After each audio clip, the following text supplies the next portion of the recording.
Welcome back to another episode of the Apocalypse Podcast. Today, it's going to be a good one. I am one co-host, Kyle. With me, as always, your other brother, co-host, Taylor. Hello. Speak now. Let me interrupt you one more time. This is a good audio experience for everyone involved. So I like this so far. All right, so today is a magic podcast, so you know what that motherfucking means. I gotta introduce our boy, Carvizzle, a.k.a. Carver is his real life name. Say hey. Hey, everybody. Thanks for having me. Kyle, I feel like you introduced me with a different name each time, honestly. But I try. I got a couple you've been known by still, with so many names. Like, we've been calling cooking. you Carvizzle for a long time, and it isn't an on-the-spot name at all, so. And next up, we got our little Danny boy joining us again today. Yo. Danielle. Oh. Go. Hi.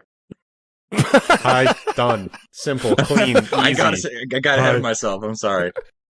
No, that's fine. Okay. So yeah, we got the crew coming. I'm thinking Daniel's probably going to be a fucking permanent mainstay on our Magic podcast now too. It's just it's too hard to exclude people who you know love Magic and will just talk about it.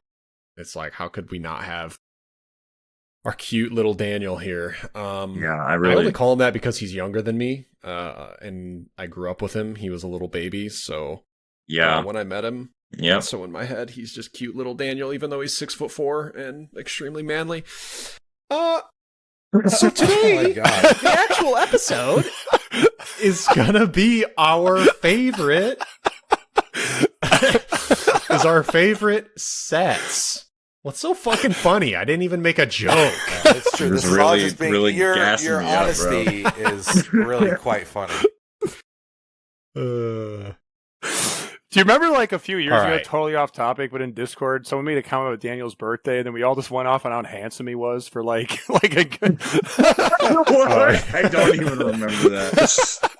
Well, it's because he's so used to that being the normal reaction to his discussion of him that it's like, oh, which time? Which specifically? No, the one Discord comment that still comes to mind is after Ian's wedding, he posted the pictures of like everybody, and somebody said that I looked like a real doll in the chat, and that one. That's a compliment. Holy That's shit! so good. A real doll is like the literal ideal version of a man. Yeah, like, oh, this is Daniel, our token sex doll. That's the fucking best compliment you could get. Yeah, all right. So, back on track here. Again, it's our top 5 favorite sets today. I'll be frank. I'm thinking the top 5, bottom 5 thing, we got to break it up a little bit more. Yeah, It's fun to talk about, but I don't... Time. Oh, yeah. Right. Our 3 most mediocre ones. We'll be yeah, we got to get more creative. Get clever. We'll earn our clever stripes soon. Yeah, you audience down there in the comments below, please give us your ideas. We want to... we don't want to do any work ourselves. Yeah, please. So, help me help you. yeah. That was just my little sidebar thought I was thinking about when we were approaching this set, or this, oh my god, dude, my brain. Discussion. Yeah, when we were talking about this discussion, was like, maybe we should do more, and even Lauren said, like, I wonder if you guys could do something other than that. It's like, well, we did do the balancing one, but that's it. Otherwise, To our be list honest, is literally just all top, bottom, whatever. I needed to talk about my favorite sets because, like, to me, this is like the personality test of Magic players in a lot of ways. This lets me know if we would get along in real life, and I kind of just wanted to talk about, like, some really, what I think is the most fun when you talk about, like, eras of Magic and stuff, like, I don't know, talking about old sets and why I like them is, like, some of my favorite stuff to do. So I just thought when I was thinking of doing, like, which sets too, mine are kind of clumped together in the same time period because it's when I started playing Magic. It's when the sets that were coming out felt the most unique, and to me, I thought it was going to be more boring because I'm like, well, me and you, Taylor, at least, started playing Magic right around the same time in 2004. So I figure our sets are probably going to overlap quite a bit because that's like the golden era for us. Then Daniel and Carver started playing a bit later, which means their sets are probably going to be later. Because, like, how could I how could I realistically say, like Apocalypse or Invasion is my favorite set when I wasn't playing the game when it came out? I don't have like a deep familiarity with it. I didn't do sealed or draft or anything like that, so it almost feels like it's Well, you're Kyle, forced to pick certain sets I think from like you'll when they came out and how much you played them. That's true, but I Sounds think like you're trying to put me in a box, Kyle. yeah. What I'll also say is I think I started playing earlier than Trying to you box your ass remember. I went to the Onslaught pre-release, so like Well, then that better be one of your favorite sets. if you want to Was my go theory to right? no, if you want to go to it's the very first thing on my list. I'll start. There you go. Let's start it. Okay, Go, I have- Taylor, Get now. shit So- off. To start with, well, I'll just start right there. Is actually Onslaught was the very first set I wrote down. I originally had put Invasion, but I ended up not quite putting Invasion because, like, for me, that I remember why Ryan had always explained to me why it was cool. It was like I like the gold cards, I like the split cards. I thought they were cool, but Yes. I think Onslaught to me was the first time I was playing and knew the rules enough of Magic. It was the first tribal set, and felt like Magic got this identity and figured it out right when this happened. And I thought Morph was the coolest thing on the planet. I loved the way they still hadn't quite figured out how to make sets like really completely balanced. Like they were still making this was in the era where they put out Torment, the set where they had an uneven number of black and green cards and stuff like that. And it just, I don't know. I don't have a lot of specifics other the mechanics specific of tribal being. I loved making I'm not good at making good decks. I like making fun decks, and like for me, it was making the elf ball is just such an intuitive thing I always wanted to do, and this being the first set that kind of was like designed to lean into that, and like that type of go wide type of deck started to be really recognized by them, is why it's held such a special place in my heart. The art is also like still in that era of, it feels like from a fantasy book you never read, and I remember like the Flame Wake Invoker art in particular is like one that really sticks out to me. The set symbol was also weird. I think it's really dumb that it's like a spider, but it's just because I always think the set should start with the letter M, because it's a little M spider. But anyway, that's why Onslaught was the very first one to me of like, that is the first set. So it's kind of like, you never forget your first. So Onslaught was the one for me. That's awesome. I had Onslaught on my list too. And actually, so Taylor, do you know what the the set symbol is supposed to be? Yeah, I do. Okay, yeah. It's sort of like, I mean, I'm not super like, I couldn't recite the lore properly, but I can certainly give you the a layman's term of what it's supposed to look like in the universe or whatever. Well, I always heard it was just supposed to look like a creature on all fours to represent Morph. And that's kind of what the lore is. So it's about one dude who had the magical power discovered to like shapeshift, and that is supposed to be what a morph creature looks like to anybody else observing it. Is like that's Gotcha.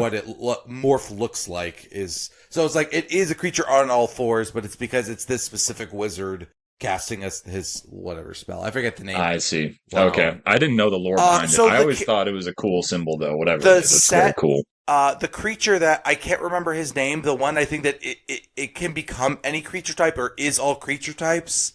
Or he can make target creature gain or lose creature types. He does something like that, and that's because, it all lines up. And it's obviously the precursor to Changeling. Yeah. So No, that's I've sweet. always, I think one of the things that actually means a lot to me in Magic is the creature type line, and I don't know why, but having so many unique sounding creature types is one of the reasons that Magic the Gathering was so cool to me. That, like, I don't know, I feel stupid that I can't think of one now, but like there are just like Summon Gerbil could be a type line, and like this is the only Gerbil in the entire card game, but it got a unique type line, and that's just cool. I don't know.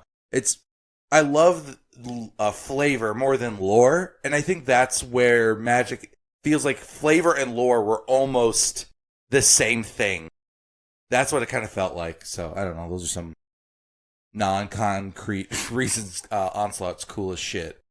Yeah, no, Damn. I wasn't playing back during Onslaught, but for whatever reason, the cards from that set have always drawn me in. I love all the basic land art. I love like Oh, they're dude. so I had good. basically every comment you made was like what I was thinking about. The art Nice. on every single card, the art looks like something off the cover of a fantasy book, like you were saying. You know, like Yeah. the cards are beautiful. I mean, fetch lands are from that set. They're great. All the cycling lands are really fucking cool.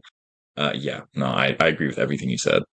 Yeah, it Wow. feels like a weird. Looking through the cards right Mhm. now, I didn't realize how many iconic cards there Yes. are in Yeah. Onslaught. I mean, first of all, fetch lands started Yeah. in Onslaught. Yeah. It feels Apparently. like Yep. they've always Um, existed, right? The way like dual lands always existed, so do have fetch lands, but that's Yeah. not the case. I mean, I knew fetch lands started somewhere. I just couldn't remember which old set it was, and I also didn't realize how heavy this set was on creature type, which is funny that it was also mixed with morph, which is kind of the anti-creature type. Yeah. Yeah.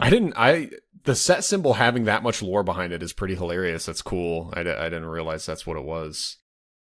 Lord, It makes sense. I just thought it was a spider with with 4 legs instead of 8. I don't know. And like it's weird is that like it doesn't matter. It was, and like what I loved is that the set symbols were so much easier to look at, man. Yeah, no, set symbols now are horrible. God, speaking of which, the Aether Drift set symbol, is this the worst one that they've made Yes. yet? No, You no, don't, I- what, The you don't like black checkered flag? It is- you Give me don't a- like the oh. MTG NASCAR card? And I thought it was funny because I saw the Chocobo set symbol. I was like, oh, dude, that set symbol's great. What's Chocobo? Oh, the Final Fantasy Commander stuff. Oh, That's okay. it. Like, anyway, Onslaught's great. Who wants to go after me? It's hard to top a set as good as Onslaught. Well, I mean, I was gonna comment a little more. Something else I didn't know.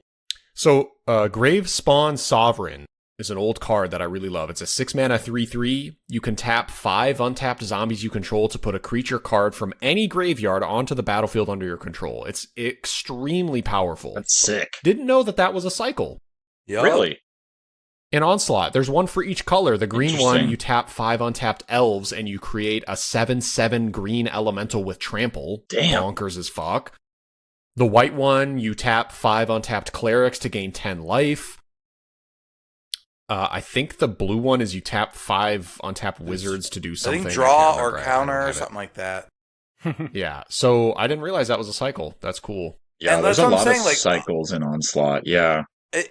I think I was too young to appreciate how good a lot of that stuff was, but it was like everything felt really important back in the day. But Onslaught really I feel like is an unsung hero of that era. I don't think a lot of people hold it with quite the reverence that I do. Like I think it's an all-timer set, and I feel pretty like I think the more time goes by, the more people like Onslaught has nothing bad to say about it. And like who doesn't like Morph? Like, I know that maybe it's not.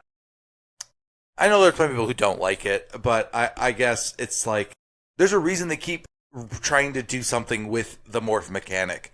Like, you don't keep iterating on it if there's nothing there. Yeah. It's just tedious when you get past 3 or 4 morph creatures and your opponent does the same. I mean, it's just you're playing the game face down, which is weird considering how cool and face up Magic is supposed to be. So turning them face down, yeah, I mean, that's a pretty novel concept that was cool at the time, but it gets a bit tedious. All right, I turns out I found out who minds. It's people who think that way. Okay, fair. What? I was like, who doesn't like morph? I was like, oh, there's some reasons why someone would not like morph. Oh, That's fair. Sure, yeah. I hadn't thought about it being that way.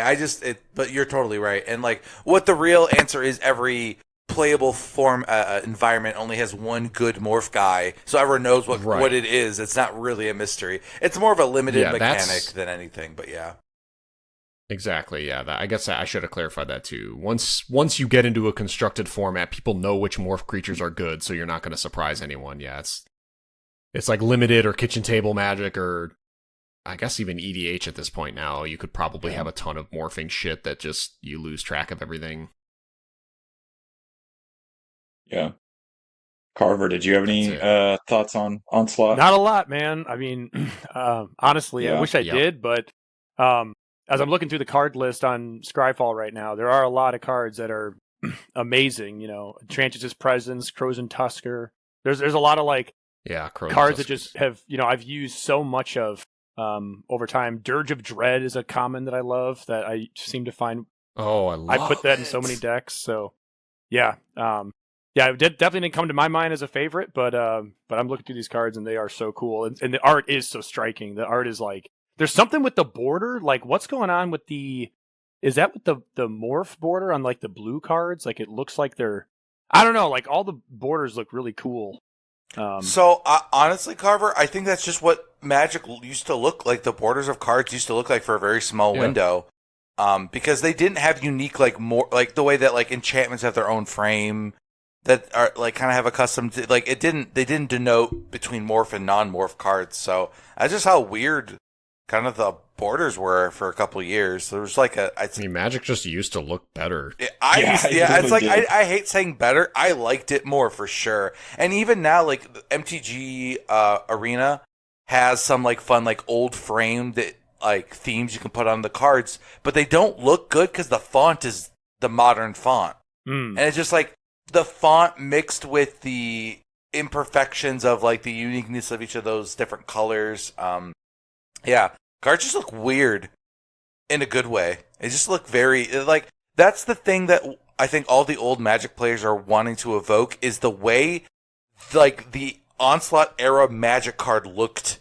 That when you're looking at the very specific one that you're talking about, it's like whatever they're doing here, just figure this out, distill this into a thing and inject it into the new cards. That's what we want. Yeah, because like I'm looking at the red cards, for some reason I never really picked up on what made these cards so iconic and awesome looking, but like you can see like the cracks in the red border like it's a mountain. Oh, you can see the motion in the blue cards like it's a, you know, moving water or what, you know, so it just swirly. Yeah, the black cards were a bubbling swamp. Bubbly swamp. Yeah. It's subtle. The other thing. Yeah, go ahead. So like if you look at a new card that was printed currently, like for instance, I'm looking at Oversold Cemetery, which is another Onslaught card that's really, really good that I actually will probably put in Hashaton. I'm switching back and forth between the new version and the old border printed version, and something that I loved about old border as well was the border was just thicker. So they made the border thinner now to make the picture bigger and to allow more text in the text box, which like makes sense logistically, but the cards just look worse. The other thing was I hate how white new cards are and washed out, where old cards, you know, now cards, the name of the card is sort of on this plate at the top of the card, where what it used to be was it was just the border of the card, and in white letters you would have the name of the card. There was no little nameplate for where the card type is, where there is now. You know, there's this little tiny rectangular block where it says enchantment, and then at the top there's the block where it says Oversold Cemetery and the mana cost on the right. And last but not least, the actual text looks like parchment, which I just absolutely love. It's kind of like the font and tan-ish everything, beige, and it's a little bit wavy and crinkly on the sides. Like it looks like a piece of a scroll that's been unraveled, and you got the text inside. Now it's just a really generic, perfectly square white space. It's just boring. So like just looking at the cards, they just, I don't know, they just felt cooler. Now they look like gamified, is the best way I can say it. Where they used to like want to look like a spell or look like a thing. It's subtle, but it's important to me, apparently. I think board games and card games in general just become so simplified and like sleek in how they're designed, whereas it used to be like a lot more fantasy, like you're saying, it's like, oh, it looks like a spell or something out of a Dungeons and Dragons game or whatever, where now it's board gamified, dude. That's probably the oh, go ahead. I was gonna say something a little off topic, but I just saw this and it made me jump. The Fire Lord that you're talking about, tap 5 untap goblins, deal 10 to each creature and each player. What the frick? Like, That's the red one? Holy shit. Oh my! I hate to totally derail the. No, that's a sick card. Like dude. what the frick? Well, I lost it now. I can't look that up. But yeah, I mean, I guess you nuke your own board, which sucks. But if you give that guy lifelink or death touch or something, I guess you don't need death touch when you're doing 10 damage. Dang, nice. All right, so there's our 20-minute conversation about Onslaught, and we'll be done with the episode. Give me a 62 full hours. 400-minute episode. That sounds great. Yeah. All right, I'm just going to go next. We'll keep the Opalk brothers connected here. I volunteer myself. My fifth favorite set is Time Spiral. Nice. On anyone's list? No. Oh, it's No. definitely Kyle. Come on. I will I say, figured. I'll let you talk about it, then I'll add after. Okay, yeah, and I think, honestly, I added extra sets to talk about just in case, but with how long we're going to be talking, and we don't even need to, let's just keep it fucking going. Yeah, Time Spiral is my fifth favorite set. This set is insanely cool, and at the time it came out, I didn't realize how kind of special it was within the world of Magic, because I started in 2004, I started when Fifth Dawn came out. I didn't go to the pre-release or buy any packs, really, because I was still learning how to play Magic, so I was doing more kitchen table stuff. The first set that I really engaged with was Kamigawa. Champions of Kamigawa, the first one. That, I went to the pre-release, I bought packs, and I think probably mom or dad bought us a box because we were, 10 or 12 at the time. But Time Spiral, because it was only a couple years after Champions of Kamigawa, and I did not realize how weird this set is, even as a block, right? Obviously, Future Sight and Planar. Wait, is it Planar Chaos? Yeah, or Plane Planar Chase? Chaos. Fuck, I can't remember. It's Planar Chaos. Planar Chaos. Jesus Christ! Why would they do Plane Chase and Planar Chaos? Fuck off.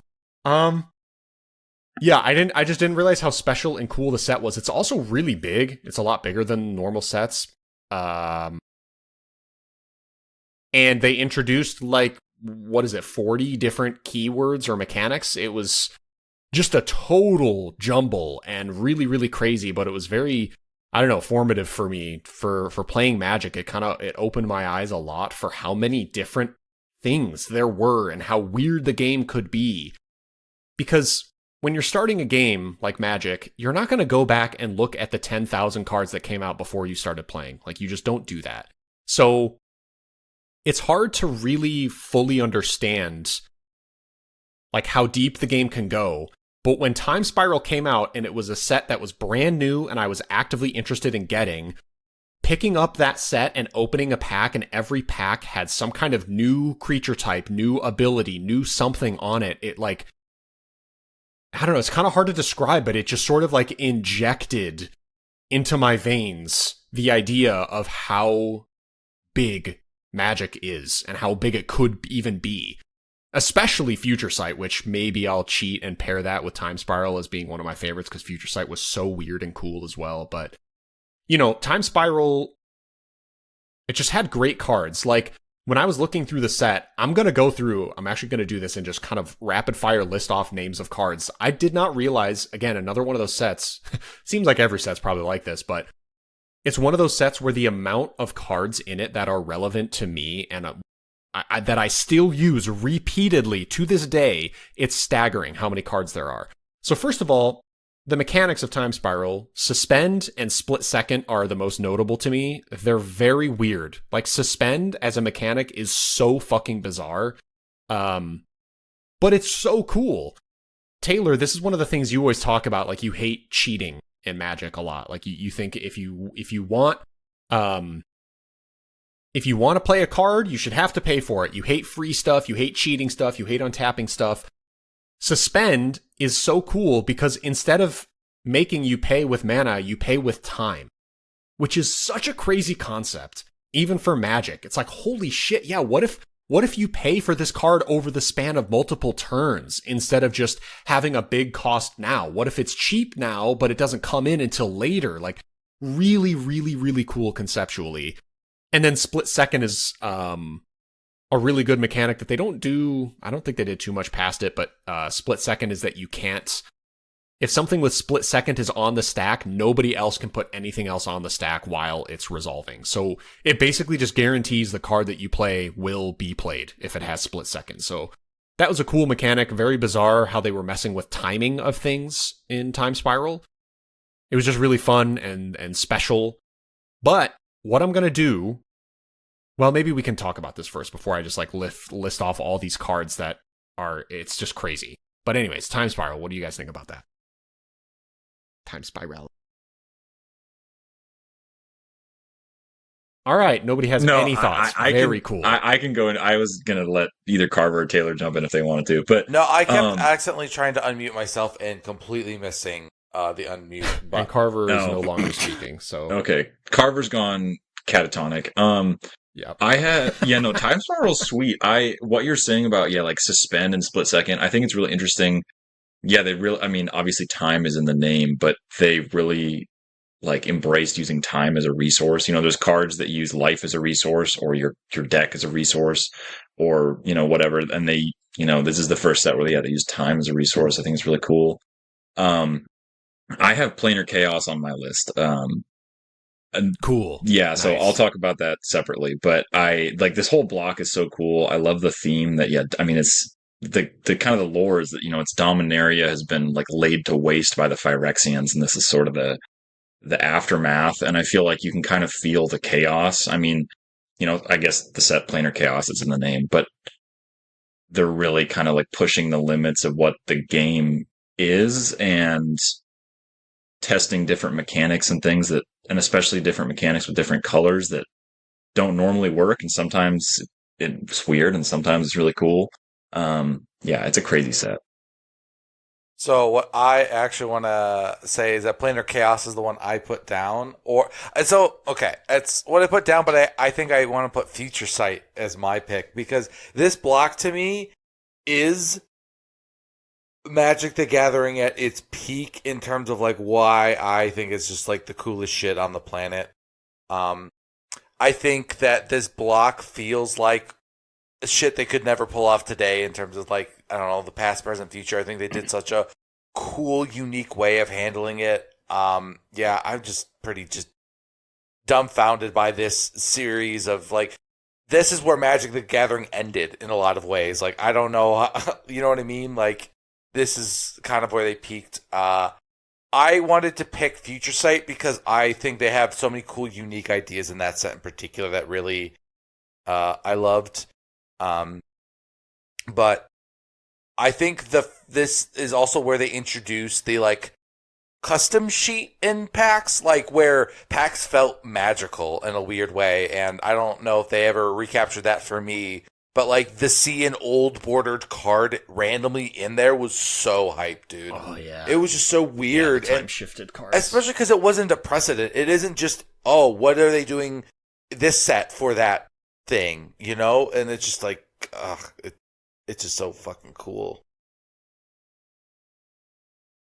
I'm just for Time Spiral, and I would call out some other stuff, but it's a very special set. What I'm gonna do now, though, just to give you an idea, especially Carver and Daniel, you're gonna hear a ton of these cards, and like it's gonna make you go, "Holy shit!" Yeah, this set had so many bangers in it. There are cards. This is just like a list of 10 cards, and I skipped a bunch of cards too that I still was going like, oh my god, that one, oh my god, that one. So many of these cards are just like, they're so good, and we play with them in Pauper, we play with them in EDH. It was just, some of these almost set the standard for what the kind of card does as well. So, here's the cards that I wrote down that are notable to me. Ancestral Vision, Ixodron, Bogardan Hellkite, Kaervek, Teferi, Lightning Axe, Mangara of Karandor, Dread Return, Nether Trader, Endrek Sawher. I don't know if you guys remember that card. He's a black card. When you cast a creature spell, you get black thralls equal to the cost of that spell. But if you have 7 thralls, then you have to sacrifice Endrek. But like in Teysa, you just play him, you cast, a 1, 2, 3, 4 drop card, you get a bunch of tokens, then you sack all those tokens immediately to your sack outlet, get a bunch of random good shit, and then keep playing your creatures. Like, he is probably one of the biggest token producers that you can get. There's Sudden Spoiling, Ancient Grudge, Careful Consideration, Ophidian Eye, which if you'll remember from my Nightmare Gelectro days, Oh, yeah. the reason Ophidian Eye is so good is because it's an aura that says when the enchanted creature deals damage to a player, draw a card. And why that's significant is because it doesn't specify combat damage. So Gelectrode would ping you for 1, I draw a card, I'd play a spell, untap Gelectrode, tap Gelectrode, ping you for 1, draw a card, play a new spell, etc., and I could just ping you out and draw my deck. It was unbelievably good. You have Paradox Haze, adding an additional upkeep, like holy shit, what the fuck is that card?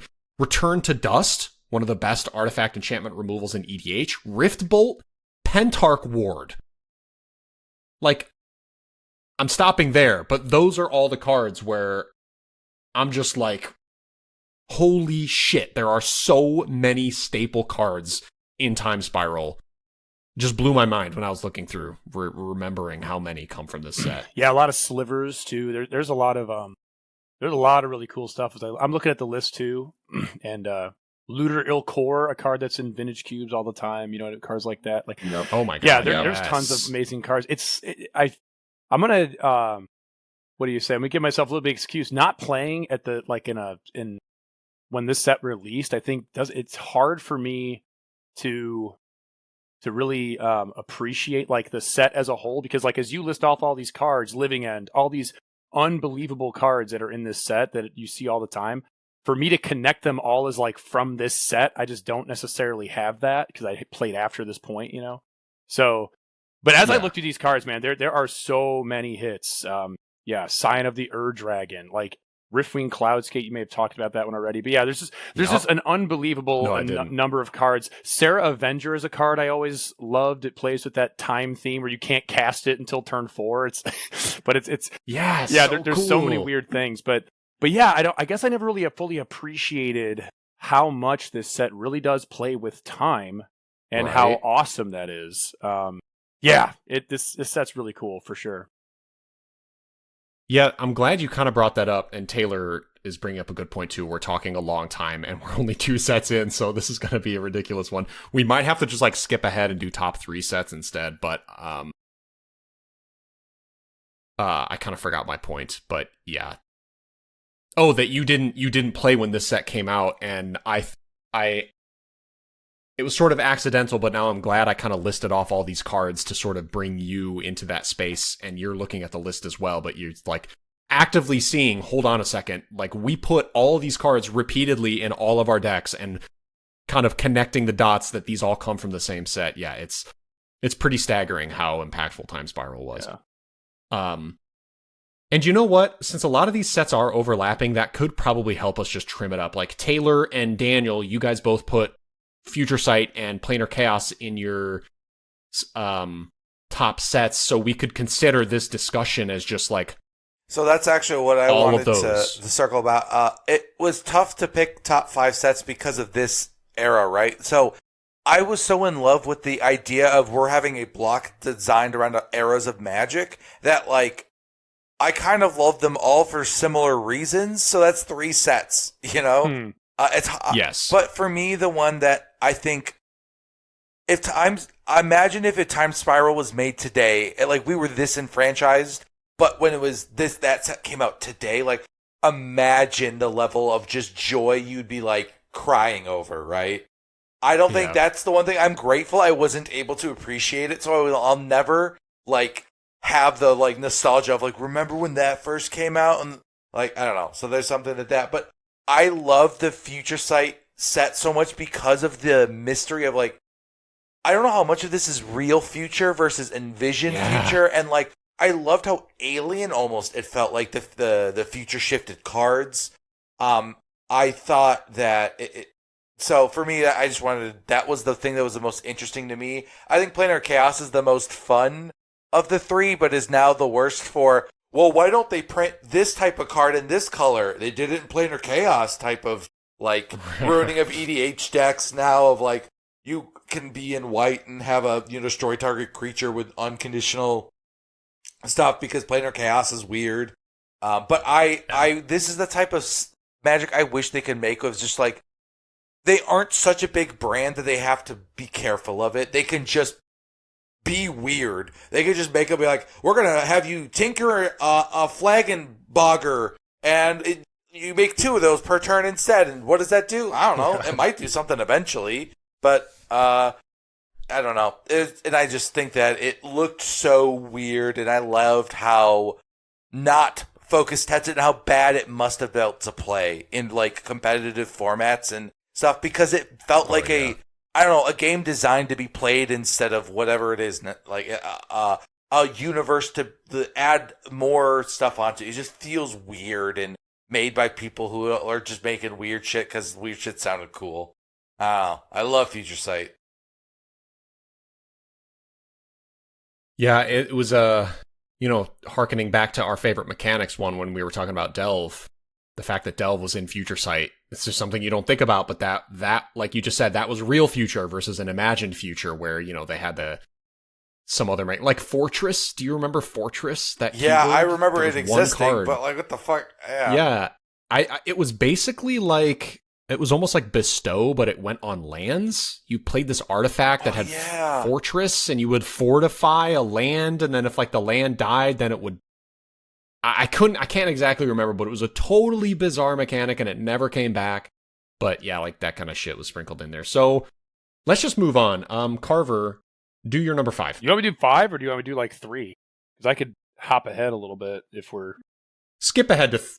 Skip ahead to 3. Fuck it. Pick the one that you would. We'll do the heavy hitters. Yeah. So I feel honestly, after listening to you guys talk, you guys have like this such affection for these sets. I don't know that I love anything as much as you guys do. And I feel a little. Yeah, I mean, it's cool because you played Magic in a different way than we did. Like, I remember, we tried to get you guys into Magic in high school, and it never really stuck because everyone was obsessed with Pokemon at the time.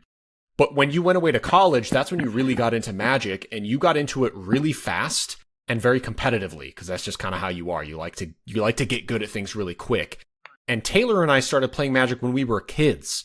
We didn't have that competitive edge. We just liked the fantasy of all of this stuff. It was cool to like know how to play the game, make our own decks, play against our friends, but we were younger, so it just hit us differently. You were in college. So I just think like the emotional resonance is definitely going to be lacking for you just because of your age. You know what's also a weird the way thing? you played the game. What years you got involved? Like the internet was just different then. Like the only way you were ever like, one, we couldn't drive places. 2, that's part of it. But 2, like, I don't know, they weren't releasing a bunch of sets. You didn't really know what was going to be coming out, and like there was just like spoiler stuff didn't really work back then. Yeah, and you didn't know what was in the set, so there was just more of a reason to engage with a set because you didn't have the answers. It was a true like, I don't know, a game, like a video game. Like you don't know what's in this world. It's like getting a DLC of a whole new world of Mario to explore, and every time you buy a new pack, it's a whole new, like, I didn't know Ink Eyes was a character in, like, Champions of Kamigawa, like, and stuff, and I'll talk about that later. But, anyway, so it is interesting to be like, yeah, it makes sense why it's different. So it'd be interesting to see what sets would stick out to you as someone who doesn't have this kind of, like,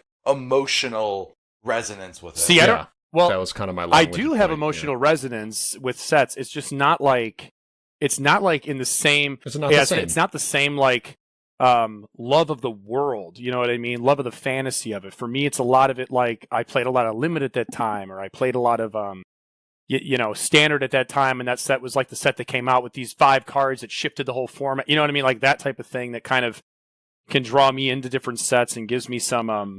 When I look back, when I looked at the set list to prepare for this and thought about it, those were what kind of hit my mind. But what I will say, so all that preamble is to go to what I would consider, this is like, maybe this is a sliver of that world you guys that you guys are more into as my 3rd favorite set, let's say, which is Gate Crash. So I know that this is probably not the standard, it's probably not the standard set, but here's the reason. The reason is because Gate Crash was the first midnight pre-release I went to. I was super, super excited. So when the first thing I ever did with Magic was get a Dissension, I think I mentioned this before, but a Dissension pre-constructed deck that came with Experiment Courage and Simic Guildmage, and it kind of immediately the Simic guild like always felt really cool to me. You know what I mean? Constantly improving your creatures, shifting counters around in that time. You know, all the creatures are very weird with like multiple creature types that you would never see them together. It just always felt really cool. They're always tinkering. They're scientists. You know what I mean? It just always felt really fun. And so when Gatecrash came out and Simic was a part of that, I like knew that was what I was going for. I show up to a midnight pre-release. I get the pre-release kit, open up Fathom Mage as my pre-release rare, and get a Prime Speaker Zagana as a mythic rare in one of the packs. So my deck was awesome. It was just like such a really fun like memory. And then, so yeah, I don't know. The Gatecrash set for me was also the first set that I started playing more limited in. So it's really funny. I was thinking about this as I was preparing for this, where I thought that a really good card in that set was Frilled Oculus, which is, I'm going to describe it. It's a 1 and 1 blue that is a 1/3. I don't even know the creature types. I don't know how important that is. But it has an ability that says for once a turn, you can pay 1 and a green to give it +2/+2. And for some reason, I thought this card, it's a common. I thought this card was awesome. I don't know why. Like I would draft like 3 of them and put them in my deck. I remember playing against this guy at the store who like was a more seasoned player. I seen him there more. And he was like, he wasn't mad, but he was like, I can't believe you have this many of that copy of that card in your deck. And like, and it just like sticks out, but it worked. Like, but I was like able to win whatever match I played against him. But I remember that distinctly as a memory as like, oh, I don't know, man, maybe it's not that bad of a card. Like, it's funny that like I got like called out a little bit, you know what I mean? For like not knowing what a good card would look like, but like it worked out. So anyways, I don't know. I just started playing limited more at that time and, you know, really starting to engage with Magic. The set's obviously heavily flavorful. I like 4 of the 5 abilities in that set for the guild. So the Simic one being Evolve, which is a great mechanic. Evolve is so Orzhov good. having Extort, which is a good mechanic. Any extra mana you get to put into draining your opponents is great. I always liked Cypher. I always thought the Dimir one was like a cool attempt at making Dimir cool. It just it didn't always play the best, you know what I mean? So it's kind of easy to disrupt and keep your opponent from getting continued value. But I thought there was something there with like the shadowy, roguey guild, but it also like encouraged you to be aggressive and deal damage to your opponents. You can get these extra cast triggers. And then Blood Rush was also like, I died so much to people. So you have cool. such a cool name for an ability. So cool. So gruel. So much flavor. And then obviously the Battalion kind of sucks. The Boros one's not the best, but yes, it sure but yeah. does. So anyway, Gatecrash I would call my 3rd favorite set. Just a lot of flavor in that set. I love the Simic cards, all of them. There's a couple other cards that I really like, but again, fear for making this too long, I'll just say Obsidian Ghost Council. I love that card. Played him in Standard. So yes, cool. I tried to make an EDH deck out of him. Kind of tough, but yeah. Anyways, it's just a fun set. Love Gatecrash. For some reason, I know Ravnica. I'm sure people go back for other ones, but Gatecrash for me is like my initial blast into Ravnica. That was really fun. So. Wait, did you were trying recently to make Obsidat into a general, yeah, right? and I don't know. I feel like And it'd be better to make him in like just have him as a cool addition into a deck that plays with flickering effects or that's boring. Though. Maybe, I don't know. I mean, the problem I try to make him but no, I mean if topic. if he doesn't work as a general, he doesn't work. Sure. But I'll comment real quick and say Gatecrash again. I love looking at these sets in a vacuum and realizing how many iconic cards are in them. It's crazy how many sets there are. I feel like Gatecrash defined that era of Magic, or that block. Like Gatecrash, Return to Ravnica. Like, I feel like that was the beginning of a new era of Magic, kind of. I mean, like, yeah. I remember, Daniel, we tried to make you an Alms Beast kitchen table black-white deck. Yep. Dude, that card is staggeringly bad. Oh, dude. He's a 4/4, dude. What are you talking about? No. So, Taylor, Alms Beast is 2 colorless, 1 white, 1 black. So he's a 4 mana, 6/6. Oh, he's a 6/6. But his ability is if he blocks a creature or a creature blocks him, that creature gets lifelink. So he's a 6/6 for 4, but the downside is anything that blocks him or anything he blocks gains the opponent life. And it's like, you'd think you could maybe make something work with that, but it's so bad. astonishing how bad he is. Like, they block with a 1/1. Not only do they stop your damage, but they actually gained life from that. You're like, oh my fucking god, okay. Then they double block him with like a 4/4 and a 3/3, and they just gained 7 life, lost a small creature, and you lost a 6/6. Like, ugh, it's such a bad card. It was so funny how we realized how fucking horrible the card was. It's funny. Yeah. I have a very like that's the era where I checked out of Magic for like 6 years. Like, to me, this feels like a blind spot to me. I thought everyone hated this era. I was like, I'm glad that some people have like the opposite feeling. Yeah, they hated it because just in the on the back of OG Ravnica, it was significantly weaker and worse, and all of the abilities felt like kind of worse versions of the original Ravnica I just realized ones. When was Dragon's Maze? I think I'm thinking of Dragon's Maze. Maze. That was after this one. Dragon's Maze was worse. Yeah, Dragon's Maze was worse. Yeah, that one was particularly bad. That's what I'm thinking But of, even just as a whole, yes. the first Return to Ravnica was just much less well received, because it's a good set and there's a lot of good cards, but as a whole, it felt like a weaker, just kind of like a sequel that doesn't like kind of copy. It's just like, it's more of it, but it didn't pop the way the original did. So it's just correct. Yes. Yeah, so it's funny. I feel like I'm actually just kind of piggybacking this whole episode. So my number 3 was Planar Chaos, which was pretty much Kyle's number 3. And then my number 2 was... Or number 5, technically. Or number 5, but then we're running out of time, so... and then really, we don't have anywhere to be. No, it's like I know, we can I know. all talk, but we don't want this to be No, 5 but it's funny. hours, But so anyway, my point being, my last one overlapped with what Kyle was going to say. My next one was going to be Return to Ravnica or Gate Crash. So and then my next one I think is going to overlap with you guys as well. But anyway, yeah, no, Gate Crash. I started playing Standard when Return to Ravnica was out and Gate Crash was about to come out. Gate Crash was the first time I bought a fat pack.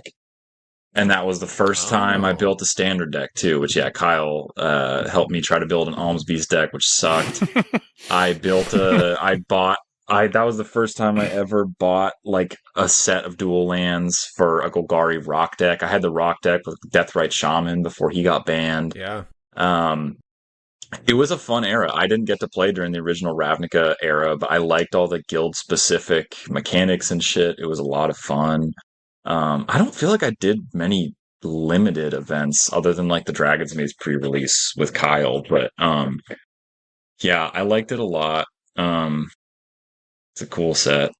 I don't have too much to say about it. I remember you playing heavily during this time. Yeah, this is when your competitive spirit kicked in, because you had like a legit tier 1 Deathrite Shaman list with not fetches, but the shock lands.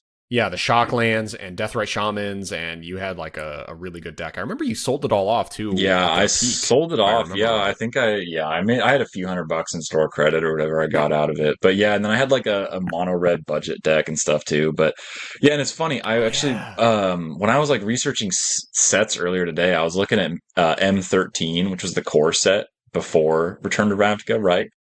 And I found this forum post from like 2012 where people were talking about the spoilers for M13, and everyone's like, oh, this core set is fucking garbage. I'm not excited for any of this. Return to Ravnica, this whole fucking block is going to be garbage. I'm going to take a year break from the game, blah, blah, blah. Everyone was shitting on it. And then I'm like, dude, that was such a formative time for me. Like the M13 core set was like, yeah, it's a core set. It's not like super exciting, but there's like some cool distinct cards that were printed back then that like still are relevant. Like Murder was printed for the first time, anyway. Okay. Yeah, so I don't know. That whole block is really cool. Nice. All right, well, that leaves you, Daniel. What's your number 3? Or was that part of your number 3 well, discussion? yeah, no, I mean, I guess I'm kind of piggybacking because two of the ones on my list we've already talked about. So I won't talk about Return to Ravnica or Planar Chaos. One of the other ones I had on my list was Mirrodin.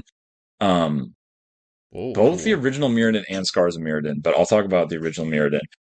It's funny. I was doing research today. I love the art of the original Mirrodin. The Yep. plane is so cool with like all the organic metallic like towers and stuff, and all the basic lands have such distinct looks to them.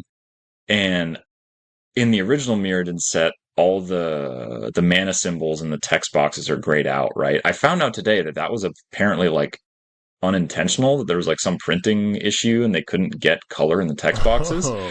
To me, that was always like, wow, it's like, like it's this like artifact plane where there's like even like the mana, it doesn't have its like color or something. I don't know. I didn't really know what it was, but it's cool. And like all the cards have such a distinct look to them.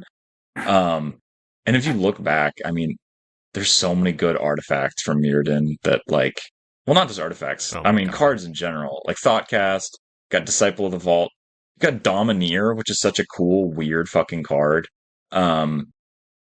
Wrench Mind What has is that? What is Domineer is Domineer? an enchant artifact creature, which might be like the only enchant artifact creature, and I think it's you just take control of an artifact creature. It's a 3-mana blue enchantment. Oh, cool. Okay. So yeah, I don't know. Like the whole set, like even there's lots of artifacts, but even the non-artifact cards have lots of abilities that are Oh my God, unique. Barter and Blood. Was Yeah. from Mirrodin. I didn't realize that. Wow, that card. There's is a so lot strong. of cool cards that play with artifacts that aren't an artifact themselves in ways that you don't see in other sets. Some cool art too. I mean, Wrench Mind is maybe one of the coolest art cards ever. All the spell bombs are cool. Yeah, I don't know. I love Mirrodin. It's a really fucking flavorful set. Yeah, very As cool. someone who was playing Magic when Mirrodin came out, I do recall talking to Ryan and having him think that the lack of a color in the mana symbols was intentional. So I definitely remember that rumor too. I also loved Mirrodin to death, but as a non-competitive player, that's why I loved Mirrodin. It's actually why I'm so kind of bummed. I don't like New Phyrexia. I want more Mirrodin. Mirrodin is an actual unique looking plane, whereas like a lot of them are, what if this plane, but Mirrodin feels like a unique world, and I was always bummed that it's just like evil robots now, because I think it's a very unique looking metal ass, shiny, No, chrome sucking. Yeah. Is Mirrodin this? shiny.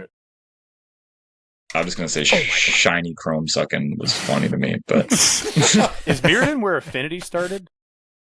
Yep. Oh yeah. Artifact lands. Mirrodin is also, where Artifact Lands came in. That's also where the modern border started. This is the That's first time why they changed. it's called modern. It's Mirrodin Forward. Yeah. Is the first core set after the 7th edition. I think it was 7th edition. Frames update. Dude, Sad Robot? Is this where he first got? Where Solemn Simulacrum? Yeah, Solemn Simulacrum. Yeah, he's Yeah. from the set too. Like Mirrodin, it has Skull Clamp. Wait. Are we sure Solemn Simulacrum didn't come out before Mirrodin? Yeah. Taylor said he's sure. Case closed. I found out today on Scryfall. I found out today on Scryfall. There's a setting where you can search only for the first printings. cool. So if you're looking, That would be actually. I wish would could love do that. yeah. Let me. If you go on Scryfall and go on the advanced search and then go to the bottom, you can select. Let's see, what was it? Criteria, and then scroll down to first printing. Oh, fucking thank you for Yeah, that. I'm going to keep that in mind. yeah. Okay, yeah, you're right. Solemn Simulacrum was first printed in Mirrodin. I only 'cause know that. because it was- some Pro Tour winner. Yeah, it was the Magic Worlds Invitational. Like that's where Shadow Mage Infiltrator and Avalanche Riders. So like every one of those like Magic cards designed by a pro player was so good from this era, like back to back to back, all insane. I just Nice. remember them, so Right. that's why that stuck out in my head. But yeah, I loved Mirrodin to death. That's where I remember that set being like one of the ones that was like I understood Magic as Ryan was buying it, so I could appreciate the new cards he was showing. But I didn't necessarily have the okay. cards for myself. That's still cool. Yeah. I almost put Fifth Dawn on there for just like I loved the color, the 5-color mana being a theme, but that was not enough to put on there. Other than I love the cycle, the Bringers of the White Dawn cycle, just because it has also Fist of the Fifth Dawn. Anyway, that's thing. I guess it's me now, right? Yeah. All right. Champions of fucking Kamigawa, without a doubt, Yeah. one of the greatest of all time. If nothing else, for it is being one of the most distinct artistic sets I've ever seen. I thought that it had one of the most. Not okay. I'm trying to keep it to champions and not betrayers, because Ninjutsu to me has always been like one of the most mind-boggling keywords I've ever read. But Yeah. when they made legendary, this is where they turned it. Legendary is now a super type instead of like a creature type. So that was awesome because I remember the card. It's like the They used to be legends. Yeah, legendary creatures you control get +2/+2. That enchantment I built a deck around. I loved the theme of the set. I loved the white. What was Samurai's white red? Yeah. I loved playing with Samurai so much. I love Bushido just because I don't know what it is about. It's not a good keyword, but like it felt powerful to me. I think I like I have a very weird, it's like I love a go wide defense strategy, not a go wide offense, which is obviously counterintuitive. But like that's why I like Exalted so much, and it kind of reflects that with Bushido of like it's a good defensive keyword. I remembered like they had some really weird designs like Splice onto Arcane. I had so much fun with all the Spirit Stack, and this is where me and Kyle were playing our like constructed. We were each making our own decks independent of each other and like, you know, testing them against each other. I just remember how powerful those dragons that blue dragon when it died gain control of target creature. Are you kidding me? Yeah, it's brutal. It's like I finally got rid of that fucking thing and then you steal my best dude. Yeah, Come on. it just felt like it's the high I've been chasing like for a while. Like that like kitchen table. I wish I could figure out a way to make people want to play that version of Magic, because that was like the fun of like when they design cards that are not good but are fun. We basically decided as like a pair of brothers, like yes, we want decks that powerful. We and like I don't know. So I got to experience Kamigawa the way like Magic designers wanted me to play it, and it was just I don't know. It felt perfect. It felt so much fun. It felt like everything was good. It was also weird and unique, and I don't know. It's the first fat pack. Daniel, this is the set I bought the fat pack for, and I got a novel. I read the novel for that one. That's so fucking cool. Yeah, so like I have very fond ones. Champions of Kamigawa was a life-changing set. I remember one time going to laser tag with Matt Dorfler. Oh hell pretending yeah! Being what's this one stupid character that had flash when he comes into play, he does something. But anyway, there's like Matt Dorfler was a huge nerd, and he just kept pretending he was going to be that guy when we played laser tag, and we thought it was the funniest thing and the planet, and just how cringe it was. It's just like, man, God, what a beautiful time in the course of an individual's life, and I associate that part of my childhood with that set, and like I don't know, how can you hate it? There's too much to love, but yeah, that's some of the stuff I have. And yeah, I guess some of the cards I'm sure the set is like borderline useless in terms of like. There's bangers. Knight of Souls, Betrayal, all the Myojin, the legendary lands are great. Oh yeah, you're right. There's some good shit. Okay. Moloku, Azusa's in this set. There is so much. Kadama's Reach. Yeah, and that's the other thing I loved. Shit. It's the Japanese mythology, but not in the like Kikijiki pop culture. Like all the ways that the goblins, like I love that the goblins there were just like a completely different race, but they were the goblins I was aware of, and like the moon folk being like, I love the moon folk. I don't know. I hate their mechanics. I hate what they do gameplay wise, but their design. Yeah, the returning lands was so what a dog shit thing. It was so hard to like make that work. Was Champions the one with the flip, or was that not until Saviors? No, they had flip cards. No, they all did. Yeah, oh, they all had different iterations of it. That's right. Yeah.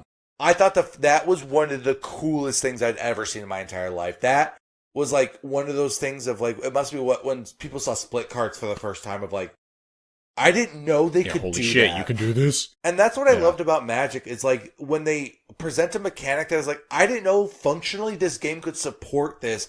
Not a like, oh, that's a cool twist on a rule I'm aware of. Like they like made up a rule to break it. It's just like, I don't know. It's very exciting. So I just want to comment on the art of Kamigawa that it cannot be understated how good the art was on every single card. This fucking set specifically, like, obviously the art of Magic is really good, and like we were just talking about Mirrodin, you know, it was very cohesive in that the whole set was this weird organic metallic, you know, robot but alive planet. It was very cool, but it was still within the realm of Magic. I feel like we had seen the artifact stuff for a long time, but maybe this is ignorant to say, but I feel like Champions of Kamigawa, the art on this set specifically was something spectacular. It was something really new for Magic as a whole, because like we were saying before, most of Magic's history, the art was mostly just good fantasy, good generic fantasy. And Mirrodin was kind of a set that did change it a little bit. Like, oh, what if we actually added a theme to all of this? It wasn't just fantasy. Now it's like artifact metal, like, you know, theme. But this set, the spirits, the Asian commies, the soul stuff, the like the moon folk, the goblins looking so weird. It's like they look like they have shells almost, you know? They have this really bizarre, unique look, and the ninjas, I mean, there was demons and ogres and stuff too in this set. Like, it was just so cohesive and so beautiful, and just every single card was just terrifically standout. And I don't know how they did it, how they decided that this set was going to be the one where they just made every single card beautiful and amazing, but the art in that set, like, if you have the time, just go to Scryfall or wherever and look up Kamigawa and just look at every card. It's unbelievable how cool they are, every single one. Yeah, I would get any of those as like stills, or you know, just a painting of that card blown out to have as like an art piece kind of stuff.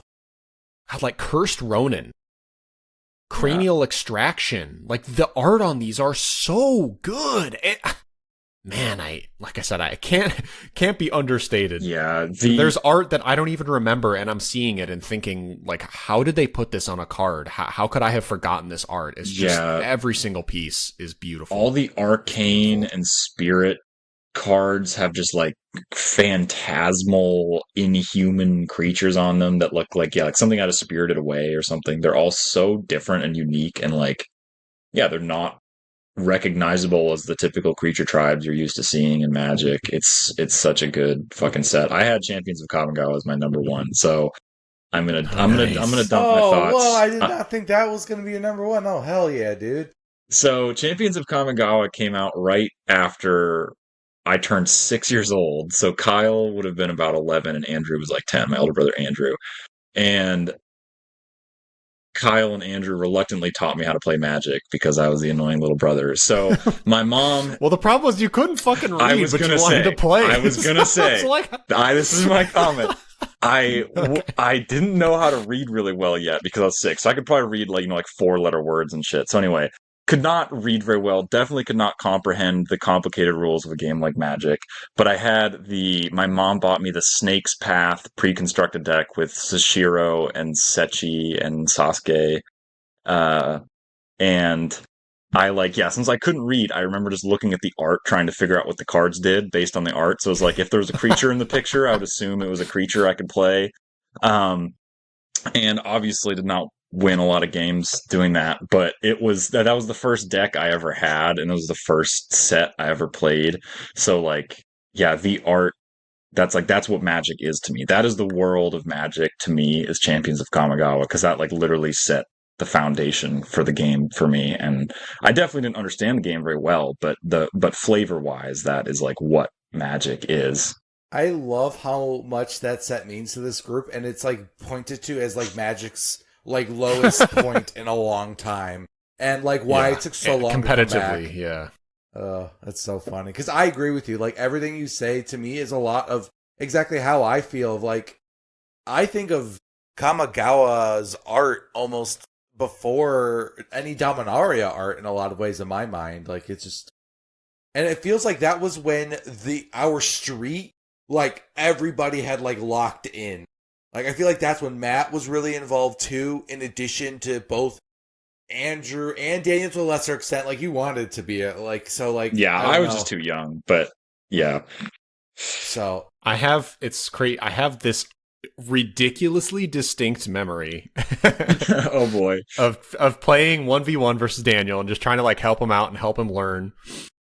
It's just a very quick moment, but it stands out in my head. It harkens back to exactly what you were saying before, where you try to play cards based on their art instead of what they actually did because you couldn't read very well. Yeah. I remember this time where I'm like sitting across from Daniel waiting for him to do something, and he's looking down at his hand, and without really moving his head, he just like looks his eyes up at me, and he gets this little grin on his face, and he just starts slowly putting down a card with like hoping that it's correct, and it was Kodama's Might. Which is a spell that gives target creature +2/+2, but on the image, it's like a big spirit-looking creature thing. And it's such a distinct memory for me, and it made me so happy at the time, and I remember laughing and being like, no, Daniel, that's not a creature, you have to target something with it. It was just so cute and funny. You're like looking at me with these, you're like almost asking permission with your smile. You're like, grin. Is this allowed? Like, can I do that? No, Daniel, I'm sorry, you can't. It was just so funny. But yeah, Kodama's Might will always live in my brain because of that specific moment. It's so cute and fun and funny. Poor Daniel. Yeah. Wanted to play an absurdly complex game and not being able to read is probably the number one thing that would make you not able to play it. Yeah, I mean, I could barely even play Yu-Gi-Oh! So, like, there's no fucking way I could have played Magic. It's fun. So this set, you guys are talking about as like a downtime competitively, but like and I'm sure it was at the time for Standard, but like as I'm looking at this set, man, there really are a ton of awesome cards. Kakusho. Like, there's a lot of sensitive Vining Top. Yep. There's a lot of like high impact Sakura Tribe Elder. Oh, so Carver, you are correct, but that's the problem. The cards that were good were so good they were miserable. Because imagine if Sensei Divining Top is being one of the best cards in a competitive format where everybody plays it and everybody dirtles on every turn. I just mean, like, in general, the power level of the set may have been overall weak, like on balance. It was one of the worst. But there are some cards that are really good even now. Like, you know, so. The issue, Carver, is that this set came off of the back of Mirrodin, which set a new standard for how powerful cards could be. Especially with like Arcbound Ravager and Affinity and Artifact lands, and just almost every single new thing they put in Mirrodin was utterly busted. And then Kamigawa comes along, and like, yes, there are strong cards, but they're all expensive and slow in comparison. So just, it was contextual for when it came out. Off of the back of Mirrodin, this was just ungodly slow and weak. And the sales were bad. That, I will say, was their one big metric, was one of their worst selling sets in a long time. That's why it took them so fucking long to bring it back, which I don't understand how it was poorly selling. I guess it's because people knew somehow that it was a weak set, so they just weren't buying it. I heard Mark Rosewater talk about it. He says that most people think, when they think, oh, I love Japan, they think pop culture, they don't think mythology. A lot of people don't find that mythology interesting the way that, my god, that's stupid as fuck. Like, because it's like cool swords and ninjas. That's what I like, not the the spirits and the. But there are cool swords and ninjas too. Yeah, but they weren't. Too, but not in Kamigawa, not in Champions. Betrayers had ninjas. It did not have any. Okay, but there were like the Snake Warrior dudes and shit in Champions. You're preaching to the choir. I think that shit is cool. We're talking about normie bitches. No, I know. I'm just shocked to hear that. Yeah. I guess to me it seems like such. Say that Saviors of Kamigawa has got to be one of the worst sets in the. That set is dog shit. I don't remember much about Saviors, like specifically what cards are from Saviors. There was a mechanic where you return basic lands to your hand. Bad sweep. Dude, it was it's called sweep. So horrible. There's a card, 1 with nothing, 1 mana, discard your hand. That's like one of the most infamous cards. And there's a keyword, epic, where you play this card, you can play 0 other cards for the rest of the game, and you recast this every turn. You just stop playing your deck like you're the game. You just play every turn is the same until the game ends. So yeah, it was not a good set. You just don't understand the strategy behind that card. That's also true. Yeah, I won't argue with that. No, that's yeah. Yeah, it's not good. All right, cool. So Where were we? That was Daniel's. Carver, were you saying something? No, that wasn't mine. That was me piggybacking. That was Taylor's number 3, right? That's what it No, was. Okay. Yeah. Yeah. Who cares? Oh, so it's my turn now? Yes, it is. Okay, so do I have to skip to number 2 because I already did Time Spiral? I as my number don't know. 5 or Everything, 3? every set I had on my list has already been talked about. We're just talking about Right. sets we like. So, what is the next set Okay. you like that Well- hasn't been brought up? I feel I can't skip my number 3, even if I already talked about Time Spiral as my number 5. I will shout out, since we're not going to talk about it, Rise of Eldrazi was my number 4. Just the Eldrazi. Yep. Just so cool. You can't not mention them. It's unbelievable what that set was. And again, I use that word that I keep reminding myself I use too much, the word unbelievable. Introducing Rebound, Totem Armor, like, super cool. But my number 3, this is what I was mentioning earlier. I'm going to kind of cheat, and I'm going to say my number 3 was the Shadowmoor Eventide combo of the 2 sets. Because the Lorwyn block was 4 sets. This one was weird. So they did Lorwyn and Morningtide. Then it was Shadowmoor Eventide. The set was sort of split into these 2 pairings. Yeah. And I couldn't just say Shadowmoor or Eventide, so I'm going to cheat and combine them because they're mostly shared mechanics anyway. What Shadowmoor introduced specifically that I loved the most was Persist and Wither. Really, really love those mechanics. Persist is so cool. But what Eventide introduced was the Black-White Kithkin, which was one of my all-time favorite color combination creature type decks. That's where I had my Nip Gwillian, Edge of the Divinity, the Spirit Avatar Divinity of Pride. It's a 4/4 flyer for 5, and it gets +4/+4 and lifelink if you have.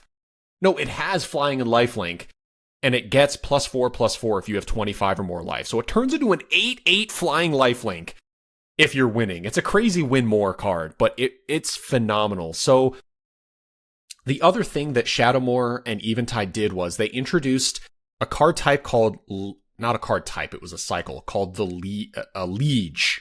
Liege. Liege. The same thing with these spirit avatars is what they'll call them. They were the gods that represented the color combos. And both the lieges and it's liege, right? Yeah, it's liege. Why does it sound weird if I'm saying it? Okay. The liege and the spirit avatars were introduced in groups of 5, totaling 10 over the 2 sets, right? So there's 5 in Shadowmoor, 5 in Eventide of both the lieges and the spirit avatars, totaling all 10 2-color combos, right? Yeah. You know, black, white, yeah. black, blue, whatever. These things were so cool. The lieges were so fucking badass and strong, and so were the spirit avatars, the gods, right? That were sort of representatives of these color combinations. Really, really cool. This is also the 2 sets where they introduced the 2-color auras, if you guys remember those, where we talked about this during the Pauper episode, the green-white one giving indestructible and flying and +1/+1 for each color. Steel of the Godhead, the blue-white one that gives +1/+1 and lifelink if it's white, and +1/+1 and unblockable if it's blue. So you turn like a 3/3 into a 5/5 lifelink unblockable. It's just mind-blowing power these auras had, and they were really, really fun and cool. And an honorable mention of my Pauper favorite one was the Edge of the Divinity, +1/+2 if it's white, +2/+1 if it's black. So if it's both black and white, it's +3/+3 for 1 mana, just staggering power. Play Divinity of Pride, throw down one of those on it. It's now a 7/7 flying lifelink, and as you gain more life, it gains even more power. Like, really cool. The Lieges, which I haven't mentioned, were similar. They were a creature that had 3 hybrid mana of the colors, the combination that they were, and they all costed different amounts. Some of them cost 4, some cost 5 or 6. But for instance, like the black-white one was my favorite because I was into black-white Kithkin. It was a creature gets +1/+1 if it's black, +1/+1 if it's white. So of course, if it's both colors, +2/+2.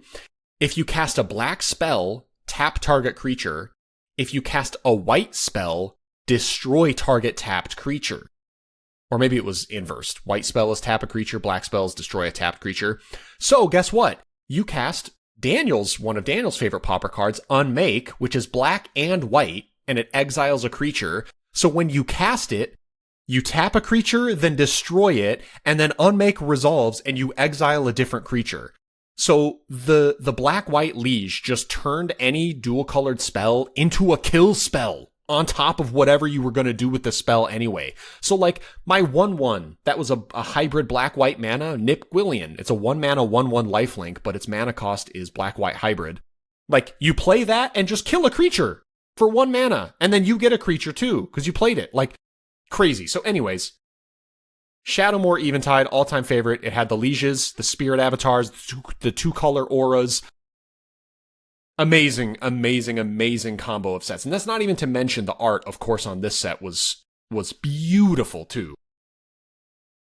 So I'm going to let other people. I love all the hybrid mana. I think hybrid mana is just always, I don't know, so fun when you can tap into this color, play with your lands, get all your manas exactly right.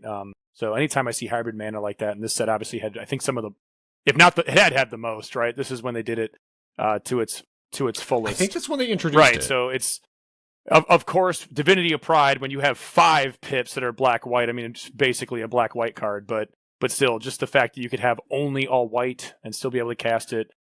Yeah, you could put it in a mono white. Very deck. cool. Yeah, exactly. Yeah, some very iconic cards for me. Cloud of the Dominus, one of those auras you were talking about that I have nightmares about this card in Electrode. I think you may have.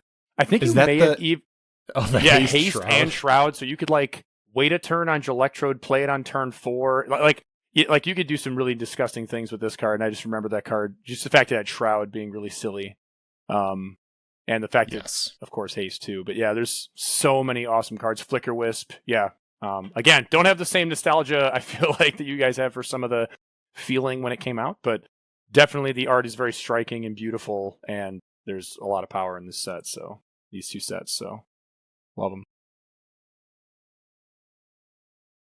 Yeah, this was back to. Oh, sorry. One thing I just wanted to say. This was back when sets came out. They were doing big, cool things that had never really been done before each set. It felt like, right? I mean, Lorwyn is when they introduced Planeswalkers. They introduced a new card type in Lorwyn.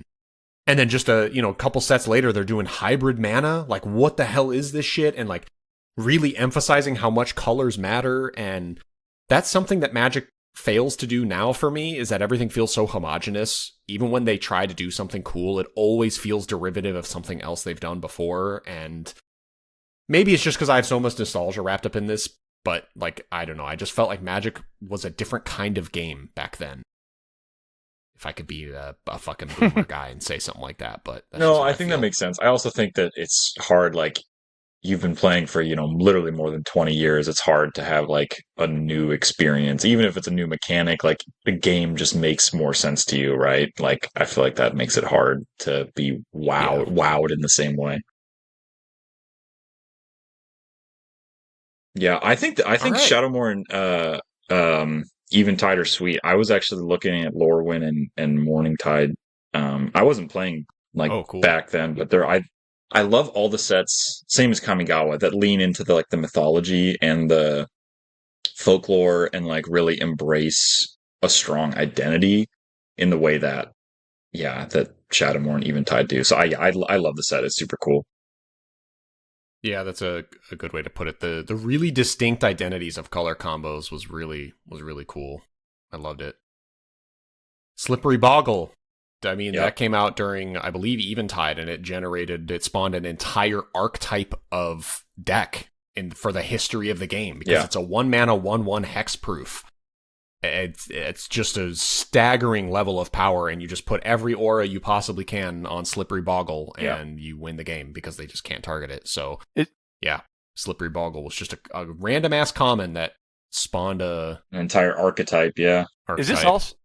Of course, there's Voltron. Which is this this is the persist set too, right? Or the number of sets? Yes, that's what I said initially. Persist was the keyword introduced. No, it's fine.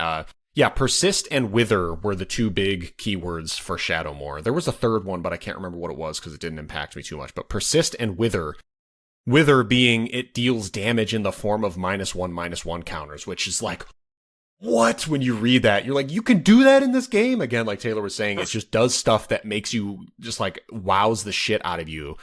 Like, my damage becomes permanent? That's so cool. You never really think about it because it's, you know, yeah, it was just so cool. Also, loved they Wither started and the Persist. untap signal. Is that where they like? I'm looking at Gilder Yeah, you're Baron, right. and it has a untap ability. Oh, yeah.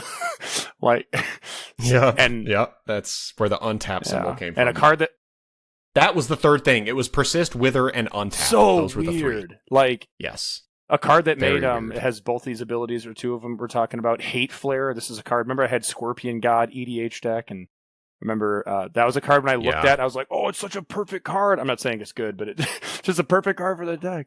Hate What Flare. is it? It has Wither and it untaps to shoot stuff, and because it has Wither, it'll Oh, so you can attack with it. It's hard to block because they block. I'll likely draw a card, and then if they don't block, I still get to use its untap ability and kill something. And it's untap is such a weird. It's just something I would never think of. You know what I mean? So yeah, definitely creative. Yeah. So. Trying to look up right now my I remember I had a Rakdos deck that was the black white like flying knight Kolrath. that had Wither and then creatures with counters on them. Breathless Night. No. Kolrath. Kolrath Knight, yeah. Oh, never Breathless mind. might be the Orzhov one, Daniel. Oh, I thought you said black white. My bad. I might have said black white. I meant black red. It was Rakdos. Yeah, creatures your opponents control with counters on them can't attack or block. So even with +1/+1 counters on them, they couldn't block. So just hard counter to evolve as a whole mechanic if you were thinking about doing that. So yeah, I remember I played that as a Pauper EDH deck, and I just put +1/+1 or -1/-1 counters. Didn't even matter. I would just load counters up on your creatures, and you just couldn't move, couldn't play the game. And I had this giant fucking flaming knight riding a crazy bat-looking thing just swinging down on you in the air. Very cool. Very cool. Very, very frustrating too, I might say, having played against it. Oh, yeah. Well, that's why it didn't last too long. I remember taking it apart because even I got bored. I'm like, I'm just not playing the game. You play creatures and then they don't move for the rest of the game. Like, what's the point of this? Awesome. Good pick.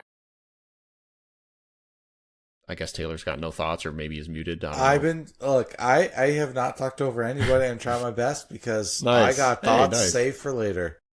I will say Shadowmoor Eventide was not on my list. But Wow. it's I can guess why they weren't. yeah. So I thought this was going to be higher in your list, to be honest. I thought this was your number one. I mean, number 3, well, number 2 and 1, when I say them, you guys will know. But I know why Taylor's not going to talk too much on it. I guess if you have just a couple thoughts, go for it. And also because But I I'm think ready- you I'm ready guys to did a move great on. job of hitting kind of all the cool points. Okay. The thing that I think was really special is like there's nothing like Lorwyn in any modern pop culture fantasy. This Celtic lore is so weird, and like the Kithkin are the ugliest halfling cute things I've ever seen, and like the fairies look weird, and nothing. Honestly, like the Kithkin. Yeah. Yeah, no, I forgot about that. The fairies are so bizarre. They're insectoid. That's why they're so cool and strange. Yeah, they have like The little Kithkin- cricket feet and stuff. Yeah, they literally have stingers and shit. Like they're insectoid. They're wasp like. Yeah. The Kithkin are like if you took a hobbit and bred it with just your stereotypical alien with the gray heads and the big black eyes. That's what the Kithkin look like for. Because I'm not going to edit this podcast. We're mentioning too many cards and too many things. I don't feel like it, so I'm not going to put. I don't know if anyone even fucking watches anyway. But Jesus. yeah, just to describe it, it's like Nobody even it's like a hobbit. podcast anyway. Yeah, I'm not bitter. It's like, yeah, it's like a. No, I'm just kidding. Not to discredit all my boys listening. I see the metrics. I don't sleep on the metrics. I know you guys listen. Jesus Christ. Yeah, they're just very alien looking hobbit things. They're freaky looking little fuckers. Yeah, I don't know. The merfolk But they're actually cool. have like fish heads. Like it's it's not like. And Yeah. also, what is a noggle? What's a noggle? There's like there's a know. bunch of A noggles boggle? in Eventide. Or is it a no? I don't fucking know. Is slippery boggle a noggle? So this is what I'm talking about. So what this is it's just Celtic folklore, but it's so weird. And what I loved about this is it's not just like, what if modern horror? What if a very popular thing? We were talking about some weird, no one's coming to Magic and be like, there's something to do with Celtic folklore. Yeah, like no one's popping off for that. But it's so cool and unique that it feels magic-y because it doesn't feel like a derivative of something you're familiar with. And that's something I think they capture really well in the design and art of these cards. And oh, you know what? That's probably that was very well said because it made me think of Kamigawa as well. It's the same thing with the spirits. It's not like, oh yeah, that's a ghost, so it's a spirit. It's like, no, this thing it's a collection of fish and hands floating in a shape. Like, what the fuck is this? Oh, that's a spirit? Okay. Like, that's why Kamigawa was so cool. Just utterly bizarre. Really flipped what you thought a spirit was on its head. That's why it was so cool. Which is what you're saying, like this set does too. Nice. All right, moving on. Who's next? I just went, so that's Daniel, right? Or no, Carver. Carver goes. Yeah, sure. Next up for me would be Theros. This is maybe it's maybe a little. It's just so awesome, man, to be in a world of gods and devotion. I know we've talked about it before, how the gods are just these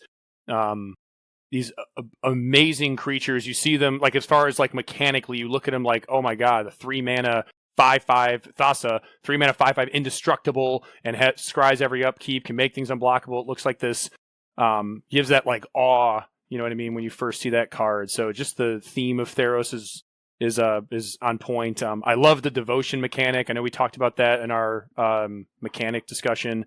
And I didn't mention this one, I think, in that discussion, but I also really like Bestow. I think Bestow is pretty...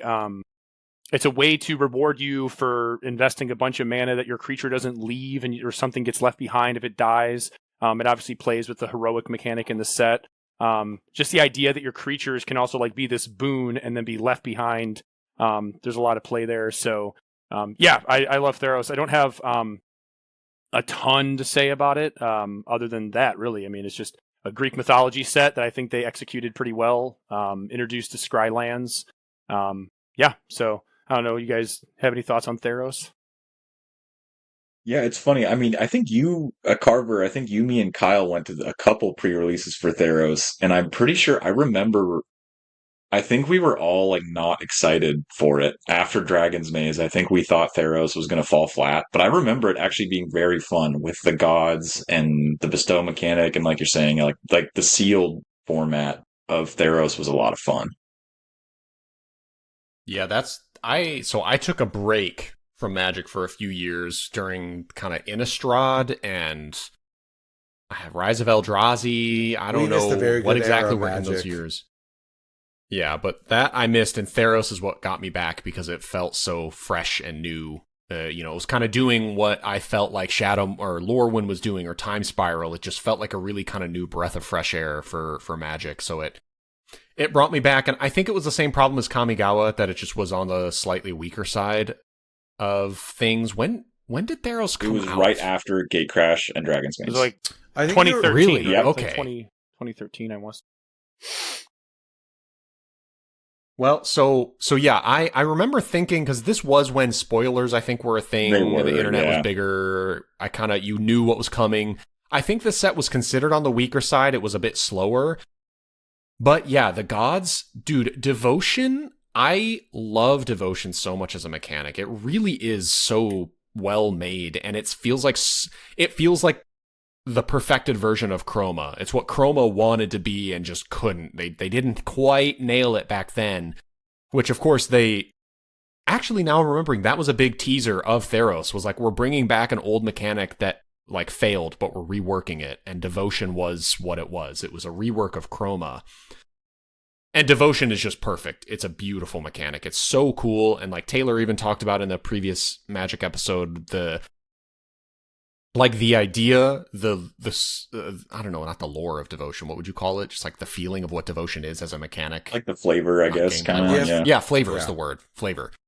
Yeah, the flavor of Devotion is really cool that I never really thought of that like, oh yeah, the symbols are representing like the energy of the people and the beings here, and so you need more of it. And so if there's too little, the gods like go back in the sky, and if there's 4 of you but not 5, they're still gonna say fuck you, but the 5th dude shows up and they're like, all right, fine, you're cool. Like, yeah, I love Devotion. I love Bestow. It feels like a fixed. Nothing feels worse than trying to play an enchantment and they instant speed remove your enchantment target and you lose both things. The enchantment fails and dies, and so does the creature they killed. It just feels fucking horrible.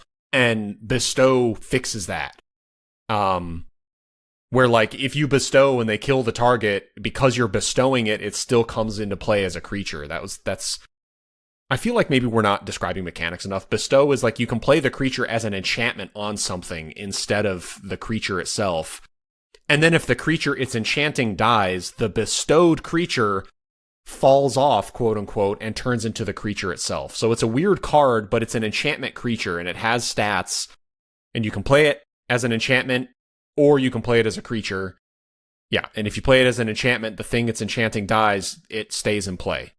Kind of like an artifact equipment. If you equip it to something and the thing dies, the equipment stays in play. That's kind of what Bestow was, and it's a very satisfying mechanic. It's really good. And the gods and the weapons. I love Theros. I love that you have all of the specific gods and their specific weapons as separate items, separate cards. Yeah, they did really a great cool. job at that. I mean, Whip of Erebos, how good is that card? Are you kidding me? Like The fastest Bident. so good. I was gonna say, Yeah, Kyle. Thassa's Bident. Kyle, didn't you build like a mono black Erebos deck with him and his whip? I sure At some, did. Yeah, that deck was Yeah. fucking sweet, dude. It was cool. Yeah, I played Carver remembered the name last time. It's when you target it, your opponent has to sack a creature. Agent of Fates. Agent of Fates. Yes. Yeah, Agent of Fates and Erebos and his whip and some other things and removal. Gray It was Merchant. just a really, really cool, like mid-range value mono black deck. It was really fun. And of course, Gray Merchant of Asphodel, Yeah. the iconic black finisher card. Yeah, love Theros. Monstrosity is pretty cool too. It's like the one problem this set had was that like They you're didn't do always going enough of all it. in on like one creature. Like I'm spending 5 mana for my Nessian Asp, and I'm spending 8 mana to make it huge. Like it's that was like I would say a gameplay issue, but flavor wise, it's just so cool. Like, you know what I mean? This Pelucranos is just exploding and getting way more heads and killing everything as it gets monstrous and kills everything. It's just super cool. But like flavor wise, it just is awesome. Mechanically, maybe not always the best, but They balanced it. The removal at the time was Yes. very bad. I yeah, remember that Voyage's was a End thing. was like a So- premium removal spell, like a 2 mana return a creature to his controller's hand, scry one. That was like a premium unsummoned, but more expensive. That was like Yeah. amazing. You know what I mean? So it's pretty interesting. So Yeah, Heroic Downfall, I believe, is a sorcery, and you can destroy a creature or a planeswalker Hero's Downfall's or an something. instant. It's a creature planeswalker. Is it? Which one's the sorcery version of that? I can't. Well, maybe I'm thinking of Dreadbore. A card that I was but- I want to call this Yeah, card here. out because I was looking at this is like a flavor card for Theros because it's Greek mythology and whatnot. Kyle, I don't know why I want to mention this as I'm looking through the set, but seems like a card you would like. Rescue from the Underworld. Are you familiar with this card? Oh yeah, I played that in Cedrus. Yeah, for a little it's while. expensive for like a good EDH deck, but I just love the flavor of this Yeah. card. I was thinking about this as I was going through the sets. I was like, man, like you're like sacrificing yourself, throwing yourself into the underworld to pull back your buddy and you. So in gameplay wise, it's obviously really good. Getting double ETB triggers again, or the ETBs of the creature that you sacked and the one you're pulling back. I don't know. I just wanted to call that out for some reason. I'm looking at this card, just getting excited thinking about it. No, the art too is so badass. Like, maybe badass isn't the right word, but it's very evocative, the art. But yeah, no, Rescue from the Underworld, I definitely tried to play it in Cedrus, and it being an instant is really cool. Doing, ETB shit at the end of their turn could be fun, but it's just too expensive. And when you look at something like Victimize, why would I play Rescue from the Underworld? You just play Victimize. I know. See, that's the thing. It's like, yeah, it's a cool card, but there's just kind of better versions of this card. But I did try it. I did play it for a little while. I did like the idea of recurring the same creature if you wanted to get more value out of that. That was cool. But the other thing is, too, Cedrus being unearthed, like, you don't really want to be sometimes you can't return the creature you're sacking because it was maybe previously unearthed, and then I sundial the infinite, but then if I actually sack it, it still gets exiled anyway. So there was some weird issues with unearth from Rescue from the Underworld, so you had to use Rescue on a previously reanimated card and not an unearthed card, so it was just a little Still, too I just clunky. Like you can't. I was just gonna say to like ahead, tie sorry. it back to the set that I just really liked that like it was like a very Yes, top yes. down.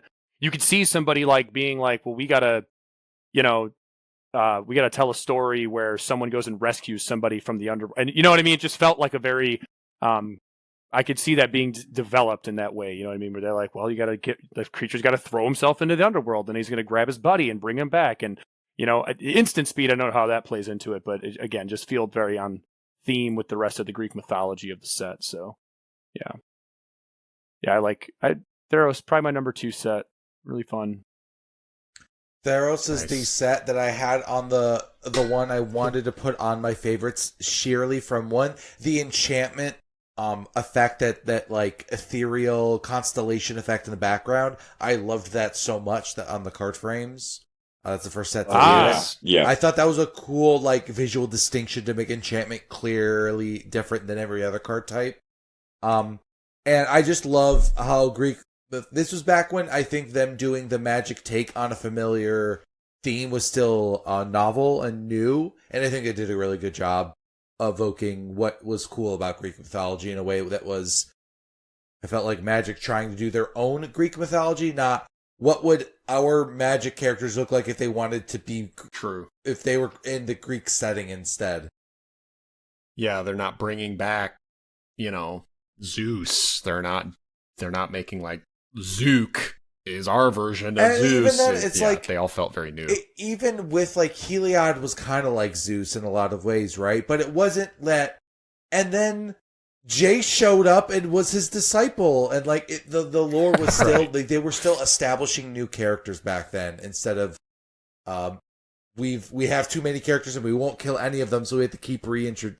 I don't know. I'm nitpicking a little bit. I just thought they did a good job of making it feel like a Magic version of Greek mythology and not a like, I don't know, like what are Greek tropes of like a toga as like an equipment? Like that feels like what modern would do it, but there was nothing like equip toga. You are now drunk. That like like where it feels like a stereotype. It feels like they were inspired by the setting to create their own version instead of trying to be like the scary movie version where you're making a bunch of spoofs and nods to, and like I don't know, the way that like the cowboys, it doesn't feel like they were trying to evoke why people liked the cowboy setting as much as doesn't this look like them playing cowboy? Yeah, I mean that's a good one of the things I found so weird about like Ixalan was like Vraska's dressing up as a pirate now. Like it's just kind of it's just plain dress up. Like again, that may I hope that's not yucking someone's yum too bad, but like that's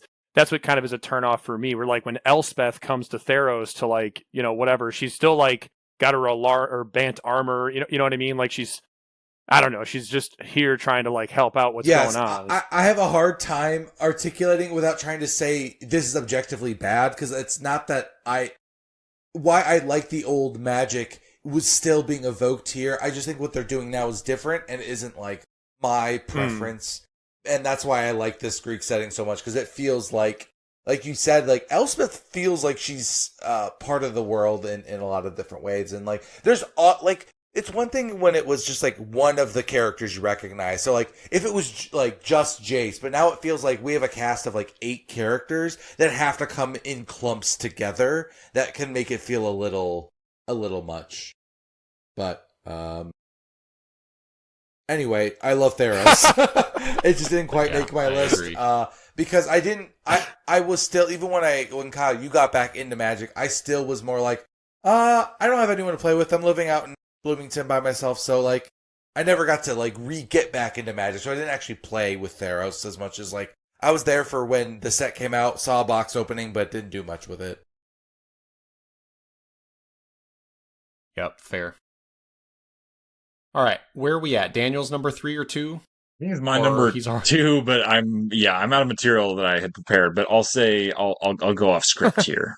Okay, Based thank off you. actually a recent set that I really enjoyed. I've been doing a lot of limited, like drafts and sealeds for the past like maybe 2 years, and Wilds of Eldraine was actually a lot of fun. Haven't played it as standard, so that'll be my number two. I haven't played a lot of.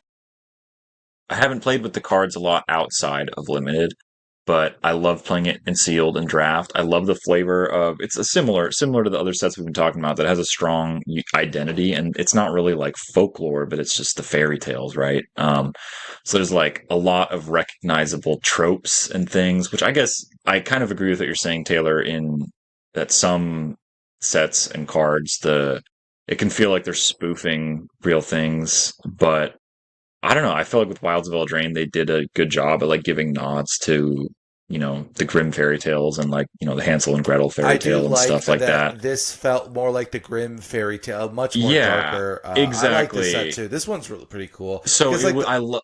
Oh, Yeah, sorry. I'm No, with go you. ahead. No, I just want to say, yeah, you're not alone. I can talk about Wilds of Eldraine too. You're not the only one who's actually played this set. It's what I'm realizing with what you guys are talking about. I think the distinction here is when there's a broad enough topic, Magic can adopt it and make a cool version of their own, like what they did with Theros and mythology, and what they did with Lorwyn and Celtic mythology. But then when you have something much more narrow, that's when it turns into dress up.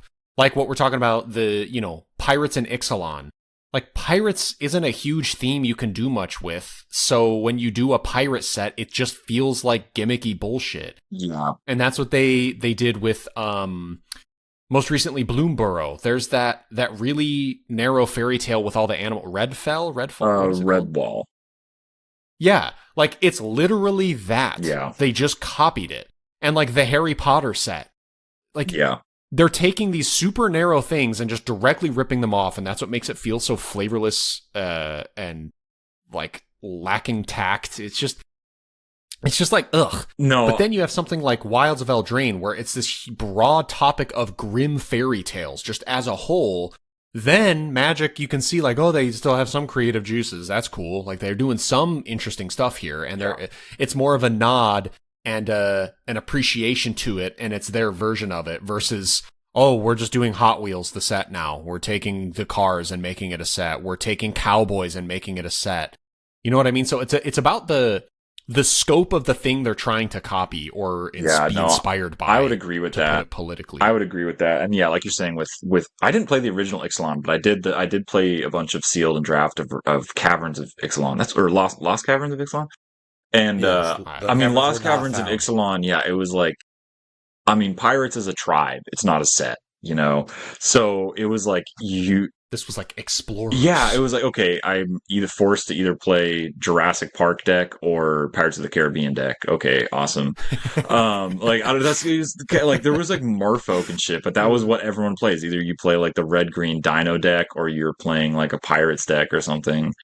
And yeah, I don't know. I like sets where all 5 colors have a unique identity, or where there's multiple guilds that have a unique identity or whatever. And yeah, I agree completely with what you're saying, Kyle, that yeah, like the scope of what they're exploring in the set can really limit them.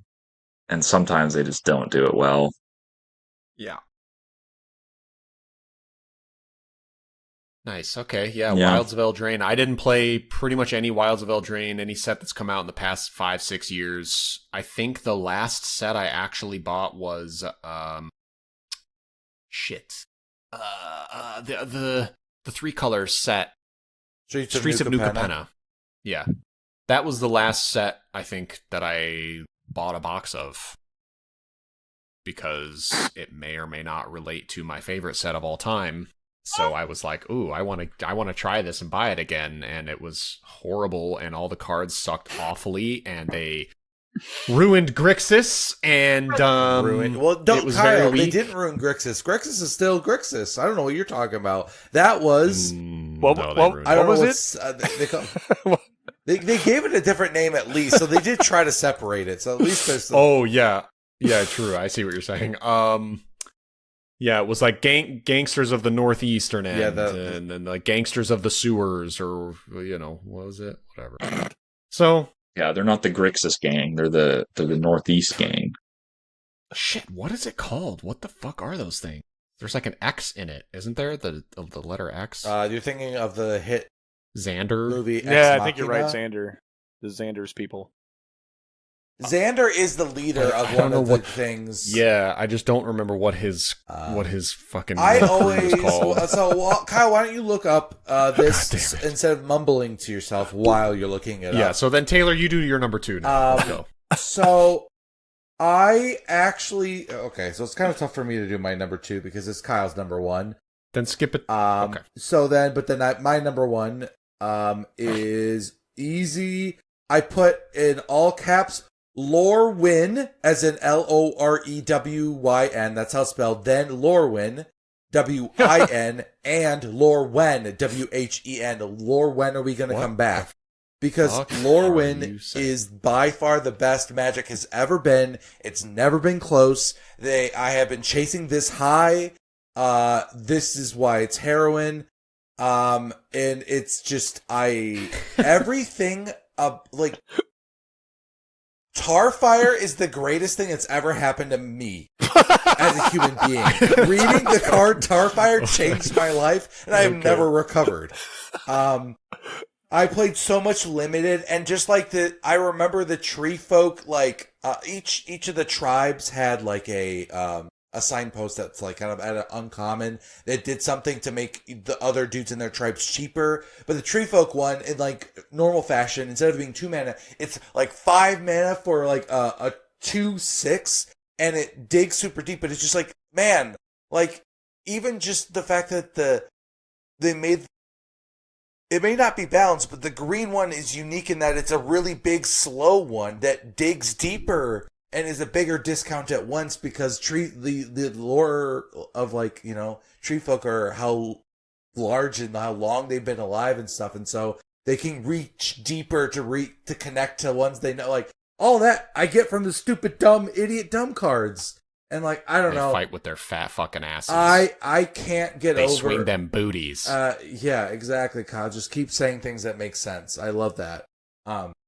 You know what I'm saying? They have big toughness, and they do like the toughness fighting stuff. Like they had the asses.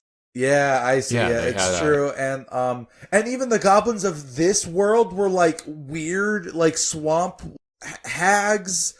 And like I forgot about, because like we were talking about in how Kamigawa, one of the great things of the goblins there are so distinct. They are here too. I like that. I guess it's not as popular, but I kind of like this where they did the race class of creature typing now that we see today. The human druid, goblin warrior, that type of stuff. Who you are and what you do, and I like that. It just made card typing is almost like a fun minigame. That's why anytime Simic's involved in a set, it's always fun to read their cards because it's like human, crab, warlock, lizard. It's like, all right, whatever, dude. Whatever you got going on, I'm here for. But yeah, Lorewyn to me is just everything I wish I could get them to do. If they could make a set designed for me, they'd just keep making Lorewyn. You couldn't tell me a thing that negative about it because I'll just say that's just not true. So, Right. yeah, I love Lorewyn to death. Yeah. I obviously am completely on the same page because Shadowmoor Eventide was my number 3.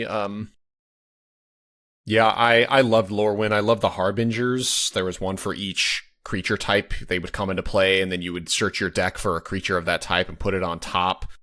There was one for the Kithkin, one for the Tree Folk, one for the Elementals. I loved the evolution of the 2-color like groupings. I don't know how to word it, but like Kithkin in Lorewyn started as mono white. Then in Shadowmoor they turned blue white. Then in Eventide they turned black white. So it was cool to have this line of creatures. It was like the Elementals started as mono red, then they turned There's definitely red blue at some Shit, point. then they turned red blue, then they turned red black, and that's where Wither came in, and the Elementals did the withering stuff. So yeah, it's just It was very weird too with the two sets of two groupings. That was really fun and weird, and it was awesome to have just a full year of the coolest Magic you've ever played. It didn't stop being amazing. That was the thing too with the 3-set blocks, is generally the middle set was smaller and it didn't do anything super special. It usually just kind of advanced the first set's mechanics and then tweaked them a little bit, added maybe a thing or two. But Lorwyn, for the first time, it was basically just like 4 full sets. They were all huge and they were all amazing. And maybe I'm exaggerating. I think the second set was more expansion. It's bigger than a small set, but was noticeably smaller than a large set. It was the first, they call them mediums. Right. Like they were like, yeah. But overall, then we had 2 larges and 2 mediums rather than like large, small, medium, which is normally what the cadence was for the 3-set blocks. It went large, small, medium, large, small, medium. This one was large, medium, large, medium. So you just got so many cards in this cool world.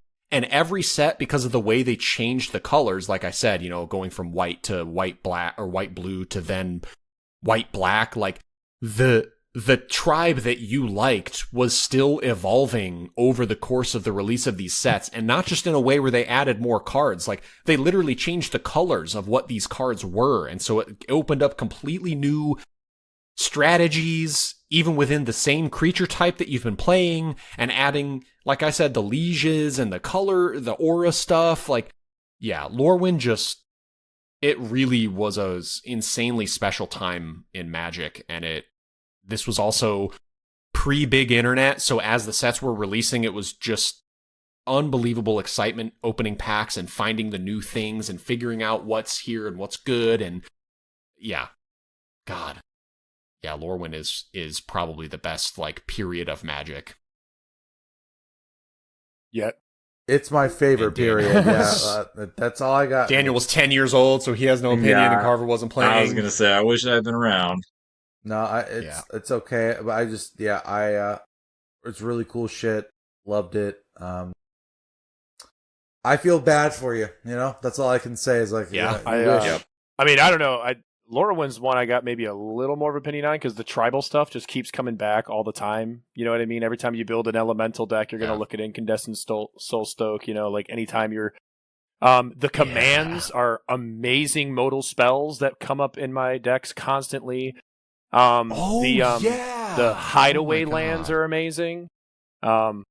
Evoke in general, Lorwyn has a lot of really cool shit going on. So yeah, definitely. Hey, one of your favorites, Kyle, Nameless Inversion from Lorwyn. Like there's just so much cool shit. Going on in Lorwyn. So yeah, the Changeling and the tribal spells, man, it's another one of those things. Like, wait, they can do this. Like you can add a creature type to a spell. This is insane. And my God. I'll never know if that set was any good, but man, was it great. It definitely was. Definitely was. Yeah. Like, no doubt in my mind it was strong. There was just too much of it for it to not be good, and we know how good it was. I mean, Black Blue Fairies, they were Bitter Blossom was strong. A nightmare. Yeah. Bitter Blossom and there's the one with Persist that like counters a spell when you sacrifice it. There's Sour Temptation too. The game. Exactly. Yeah, Blue-Black Fairies was an extremely strong competitive deck, very control heavy, but also really fast, and really, really good cards. I love Lorwyn so much. So I guess that's me. If we're gonna keep this going, my number 2 is the original Ravnica. It was back when they officially established what the 2-color guilds were called. They gave them names, and this 3-set block was all about all the guilds. Really, really fun. Introduced, of course, Golgari and Dredge specifically was introduced in Ravnica, which is why it's my favorite instead of Guild Pact or Dissension. Ravnica also had pretty much the best keywords out of the whole block. It introduced Convoke for green-white, which is where you can tap creatures to pay for mana cost of spells. It introduced Transmute for Dimir, which I still think is probably the best and coolest Dimir ability, keyword ability they've made. Yeah, it's so good. I would say it's the most powerful. Discard the card from your hand for its transmute cost, and you go search for a card of the same cost. So it was a tutor, it was slow, you could only do it sorcery speed, it was expensive, but it let you trade cards throughout your deck. It was really, really cool. Haunt for black-white, I guess that was guild packed. I'm cheating a little bit there. Same with Bloodthirst for Gruul. But, Graft, Replicate, just all amazing, really cool keywords that are still used to this day. Not Haunt or Bloodthirst. Bloodthirst a little bit, but Haunt definitely not. It was too weak. But it was cool, nonetheless. The concept of casting a spell or it dying and then haunting something, like turning a card into a haunting menace, like very, very cool conceptually, flavor-wise. But, yeah, Ravnica, just another one of those formative sets for me. Really establishing the 2-color guilds was really important for the game as a whole. I mean, like, if you say Golgari, people who play Magic know what you're talking about. Like, they literally defined what the 2-color guilds were called in this set. They had done multicolor stuff in the past, but it had not been this definitive, and this set, they just did it. They went all out, and over the course of, 600 cards, we have all the guilds and incredible strategies, all really, really unique and special, and again, great art. Ravnica felt very, like, Dungeons & Dragons-esque. Everything was very classic, cool fantasy with some twists on it, like the Is It Guild, Blue-Red, was very steampunk. Everything they did was kind of steam-powered and mechanical, but also very organic and, spellcastery. It was a really cool combination of stuff. The Golgari stuff, we had plant zombies, like Carver mentioned, that Shambling Shell is, like, really cool. The sort of the decay of life rather than just being a zombie or, being death. It's like it focused on the decaying part of it because green and black as a combo is, it's like life and death. It's really, really cool thematically. Every single combination of colors was really distinct and just an amazing, amazing set / block. Yep. It's kind of crazy to think of, like, I never played before guilds were a thing. It's hard to think about Magic before Dimir and Golgari and Gruul are all defined as guilds. It's like that's just such a foundational part of what the game is and what the color identities are.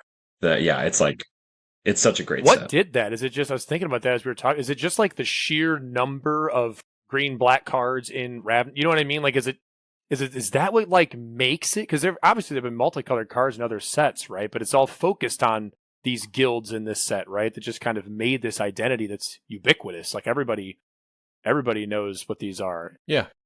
No, they literally, they just put names to the color combinations. That's all they did. So yeah, green-black cards had existed before, but they weren't called Golgari.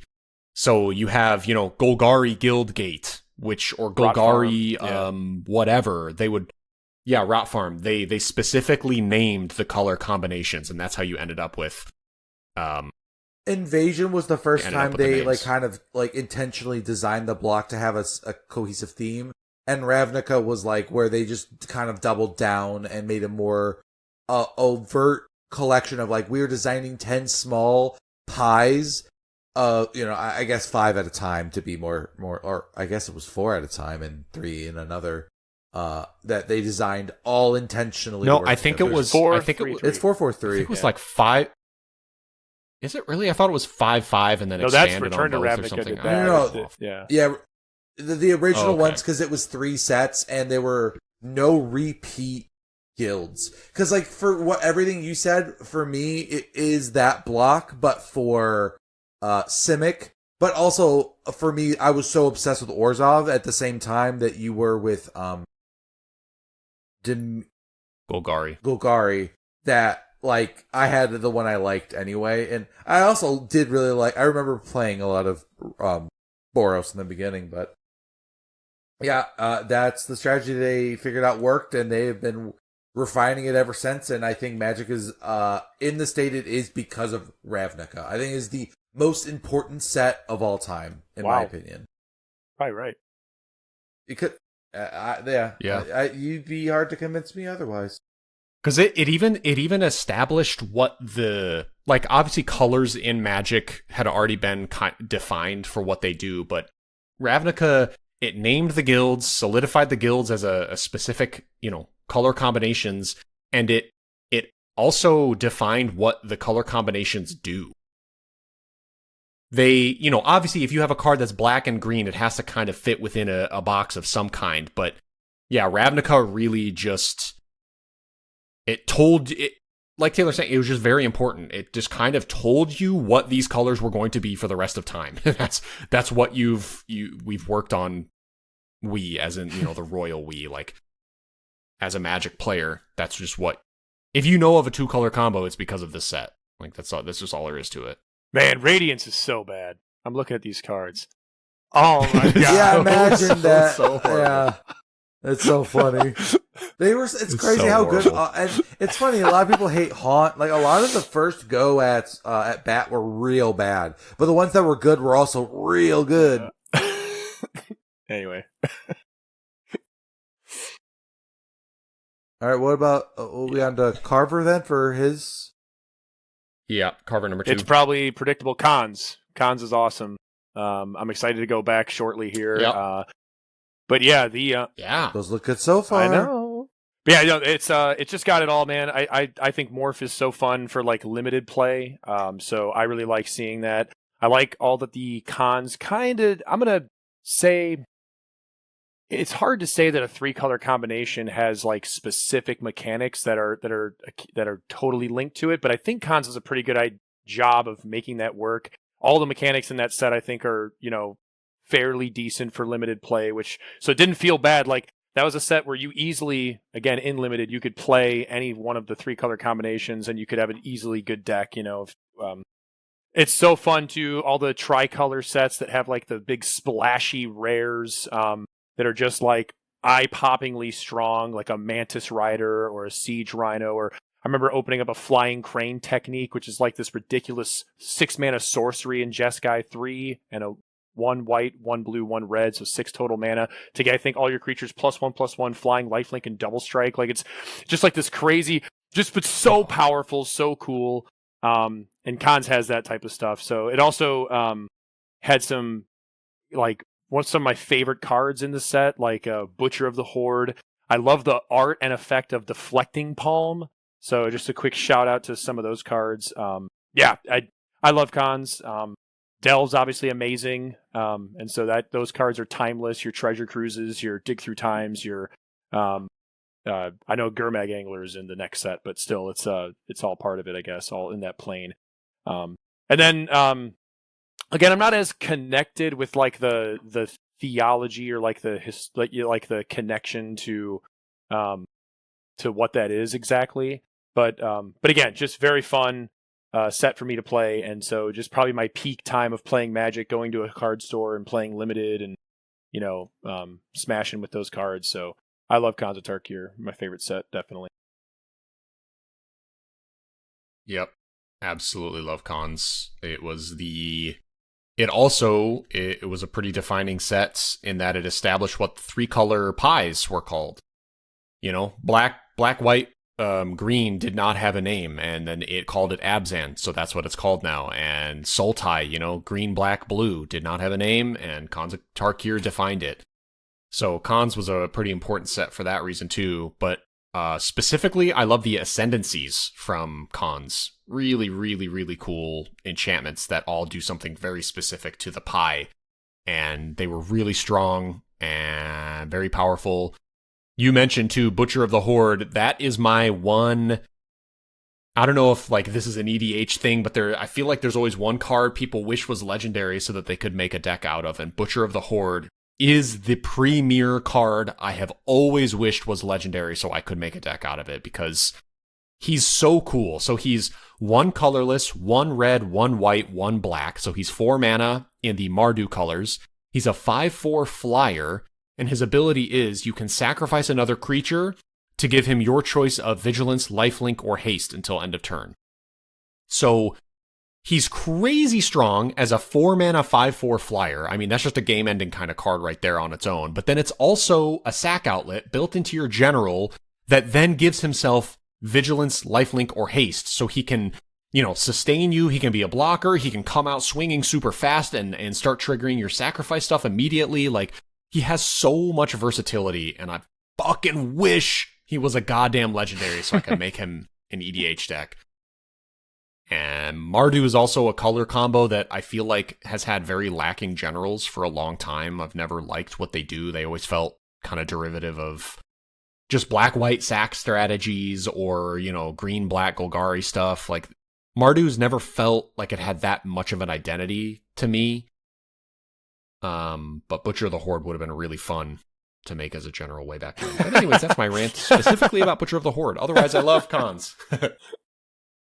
Yeah, this is in my blind spot. This is like right after the Theros block, I stopped. I was still playing a lot of kitchen table Magic, but I stopped going to any standard events or limited events for like 6 years. So cons was the first set I missed in a long time, and I wish I had been playing still during this, but don't really have any thoughts about it. There are two sets that make me sad I wasn't playing Magic. Number 2 is Innistrad, and number 1 with a bullet is Dragons and Khans of Tarkir. I find that Shards of Alara is everything you say about Khans is how I feel about Shards, but Shards feels like an inferior versions to Khans. So, I love watch it. That's crazy. I'm buying a plane ticket to come beat the shit out of you. Okay, right, well, because look, I mean that like Magic design was just more, it's just different. It feels I think that if Shards was designed at the same time that like the Khans were, like, I think it would be a even better of a set. Is what I challenge. I think that they were like kind of okay. We'll see. I think that Grixis is fine or whatever, but like Bant to me, like Exalted he's like trying doesn't. to get you guys. It feels like. I don't know what the fuck he's Sorry, doing. Taylor. I just Go ahead. sometimes I like to make fun of him. He's a little goater. But yeah, that's the one set I always look back and be like, fuck, I'm so bummed I missed it, because I know how It much was Shards very means cool. to me, and in terms of like how cool I think 3-color is Magic the Gathering at my favorite in terms of what you have access to and what powerful things you can do, and where lands get so interesting in addition to just being functional ways to play cards. But now you need to run a very mana base, you have to play interesting lands, and that's what makes the land system actually good versus like infuriating. Is because the lands in Magic are things you draw. Normally that's bad when they don't do anything, but when every land in your deck starts to do something a little bit different, you get, I don't know, more interesting stuff. So yeah, I love 3-color Magic. So to me, Cons, and that's why even though Streets of New Capenna kind of sucked, I still had so much fun playing it, because look, I got to play those Triomes and I loved it. Because you know what I wanted? You know what? I'll wait until we're done discussing Cons, because there's something I wanted to bring up after this that was kind of not related, but yeah. Jealousy, guys. I don't have anything to add other than it looked like a really fun time. Yeah, to be 3-color is awesome. In this limited environment, though, one of the things I loved about Cons so much is you didn't have to play 3-color. The mana fixing's so good. You could take like 5 lands to start a draft and then just take any card and play 5-color. Like, Cons was just like, it had that ability where you have like this slow deck, but you got to take every single strong card. You know what I mean? So your deck was like really powerful late game. Or you could like prioritize morphs, which you could always cast. So if you were worried about like, well, I have a couple really powerful spells, but my mana kind of sucks, but I could just play a couple morphs and you could get around like having mana strew that way. And then if you wanted to like circumvent that, you could just build a regular 2-color deck and have like your Jeskai Wind Scouts and beat up people who are trying to take a long time to develop these really bomby threats. So the limited environment just top notch, like really fun. I can't speak highly enough about that specific thing about this, and part of the reason why I think I'm so engrossed with it. It was a format that like I really felt like I could get good at, and it was like the first time in Magic I felt like I could really like learn a particular set and get good at it. And then it actually paid off like years later when at a store I went to, they did a flashback draft of Cons. And I like was able to perform well in it because I was like, oh, I remember this card being good, this card being good. It's just, anyway, whatever. That's a very like me memory, but like just, yeah, I don't know. It's just, I don't know, maybe kind of bolster my love of the infection for the set even more. So yeah, just super cool. You could just take 5 lands to start the draft and then start picking Siege Rhinos and whatever else you open up in your next pack, your Snowhorn Riders. You could pair those 2 cards together, even though it's all 5 colors, and still make it work, just given how this particular set was constructed. So, yeah, it's bomb. I remember very specific memories of Ankle Shanker. This card, it's 2 colorless and then Mardu colors, red, white, black. So it's 5 mana for a 2/2 haste. And when he attacks, creatures you control gain first strike and death touch until end of turn.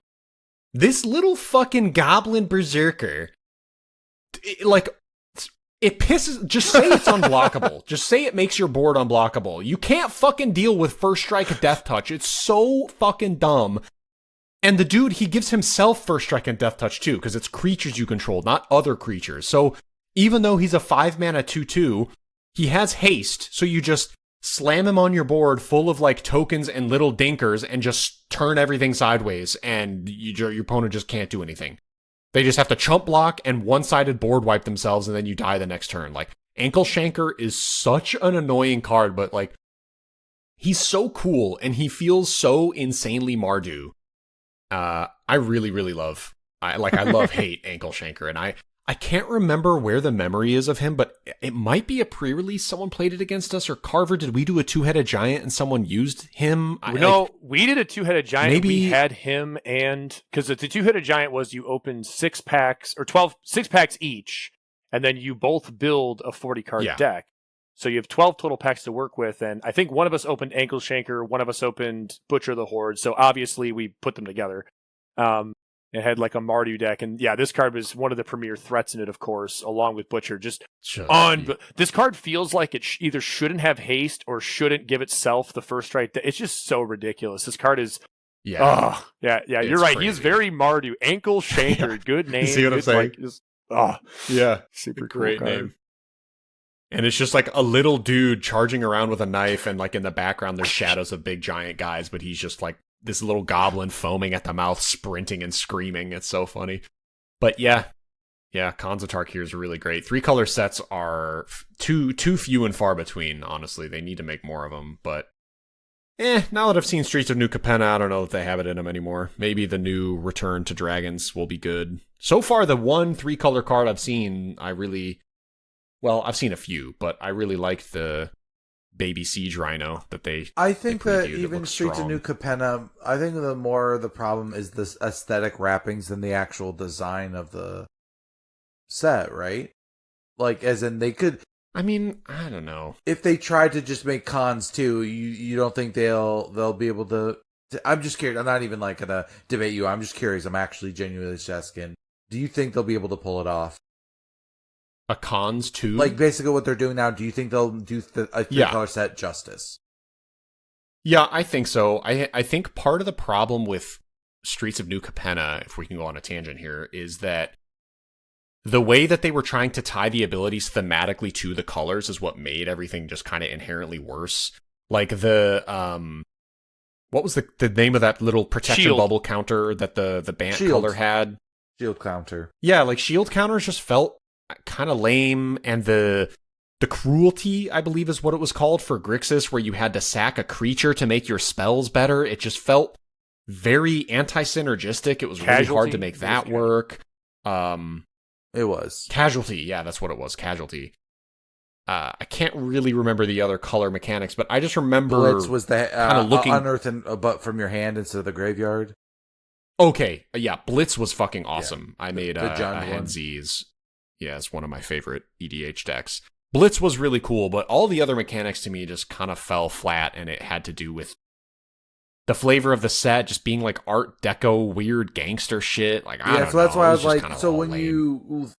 But then I hear some of the reasons you don't like it. It was like, oh, you didn't think the mechanics were very well designed. So, like, in theory, if they're doing Jeskai again, and they kept it close to what a Jeskai did originally, they in theory could. There's some faith in there, and I think that. Yeah. Okay. I think it'll be good. And like I said, the cards that I've seen so far, they've spoiled 15 or 20 of them. They all look cool. Yeah. So I'm excited for it.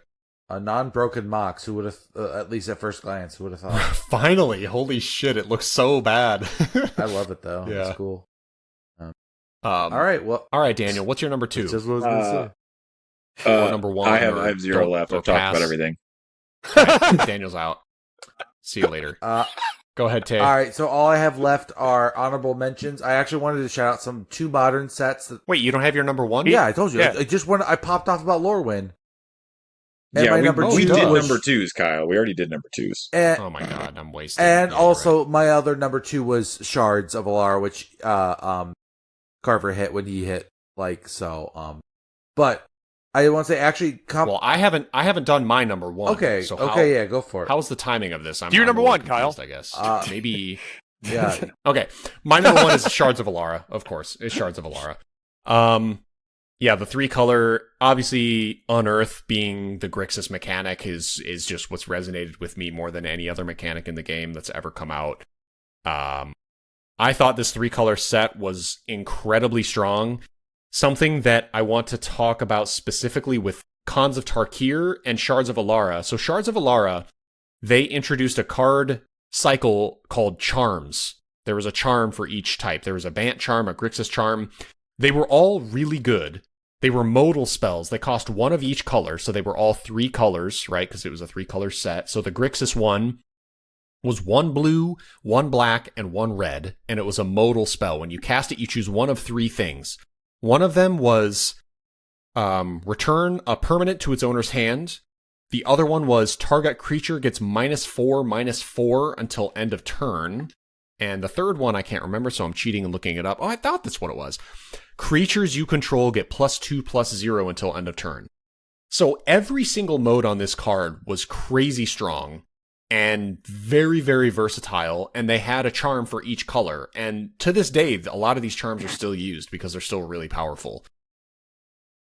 However, Khans of Tarkir specifically, they also did the charms, and they all kind of sucked. Whoa, bro. Come on. Atarka's They command for sure would like did. a word with you. I'm just kidding. That's command, not They for charms. sure I'm did. sorry. The commands are good too. I would like to say, Kyle, charms weren't first introduced definitely with that, but like that was the 3-color charms were introduced. I feel like it's been a theme in Magic history where the charms are sometimes really good and sometimes really fucking bad, Yes. and they're usually bad. Well, they actually had 3-color charms. Oh, really? Before. Yes. Oh, I didn't actually know. Croesus charm. Yeah. Plane Shift. Yeah, Crossus's charm. Oh, I and, forgot about those. Okay, I'm Daragaz's charm. Yeah. That's when they made the 3-color dragons, and some of those charms are really good too. okay. I just thought specifically that in Shards of Alara, the charms were very strong, and that's when Carver was talking about Khans of Tarkir. I remember those charms being pretty lackluster, and they don't really stand up the test of time. Yeah, fair. Am I wrong? We don't play with those charms ever. I mean, I don't know. I guess if that's the metric, you still use Grixis charm, and I don't use Mardu charm or whatever anymore. But I mean, those charms are not. I don't think the Khans charms are bad cards. I mean, they saw quite a bit of standard play. I guess Jeskai charm is strong. Specifically, I believe the Sultai one, if I remember correctly, which has a ultimate price effect, and then a couple of. So that one saw play. The Abzan charm definitely saw a lot of play. Mardu charm saw play too, and I'm fairly sure Jeskai charm did too. I think the only really bad one is whichever one I'm forgetting because I can't remember it. Teamer is bad. Teamer. Yeah, Teamer is bad. It's like an Teamer charm expensive is fight bad. or an expensive. Yeah, I guess I'm creature looking at these counter. charms. They're pretty good. It's not like that's none of those are good. So The Mardu charm, deal 4 damage to a creature, put 2 tokens into play the game first check until end of turn, target opponent reveals their hand. The Mardu charm is not it's an good. instant speed discard. You Your opponent can draw. Your opponent I can. guess you're totally right. Yeah, your opponent okay, can draw. I'm way You off can make him base. discard it. It's so mean. It's like if it's the only card in your hand. It's so Yeah. mean. Okay, you're totally right. Yeah, I'm way off base. But Shards of Alara had their own charms, and they were all good in the same way. They all had their merit. They all did really cool things. Shards of Alara also, for the first time, introduced names for the 3-color shards. There was, Grixis, there's Bant, there's Naya, etc. So it when you think of, when people talk about Grixis, it's because of Shards of Alara. Shards of Alara was the first 3-color set that I played in, and it was also the first one, I think, since like Plane Shift. Plane Shift was probably the last one that they made 3-color cards in, really. And it was just really, really fun. Like Taylor was saying, the stuff you get access to when you have 3 colors specifically designed into these I can't think of the word, but like Groupings. Yeah. It really expands what kind of creative stuff they can do, because like we were, I mentioned before that each color does have a sort of bounds that it fits into. When you combine 3 colors, I mean, it's just, you're expanding what you can do by massive margins. So a lot of really, really cool stuff happened in Shards of Alara. Unearth being my all-time favorite mechanic, Exalted being one of Taylor's favorite mechanics. Didn't make his list on our podcast, but it was a good mechanic, and it was the deck he played. Exalted just was really cool and interesting. It was when a creature attacked by itself, it got +1/+1, and that stacks. So if you have like 7 creatures in play that all have Exalted, if you attack with 1 creature, it will get 7 triggers of Exalted and attack with +7/+7.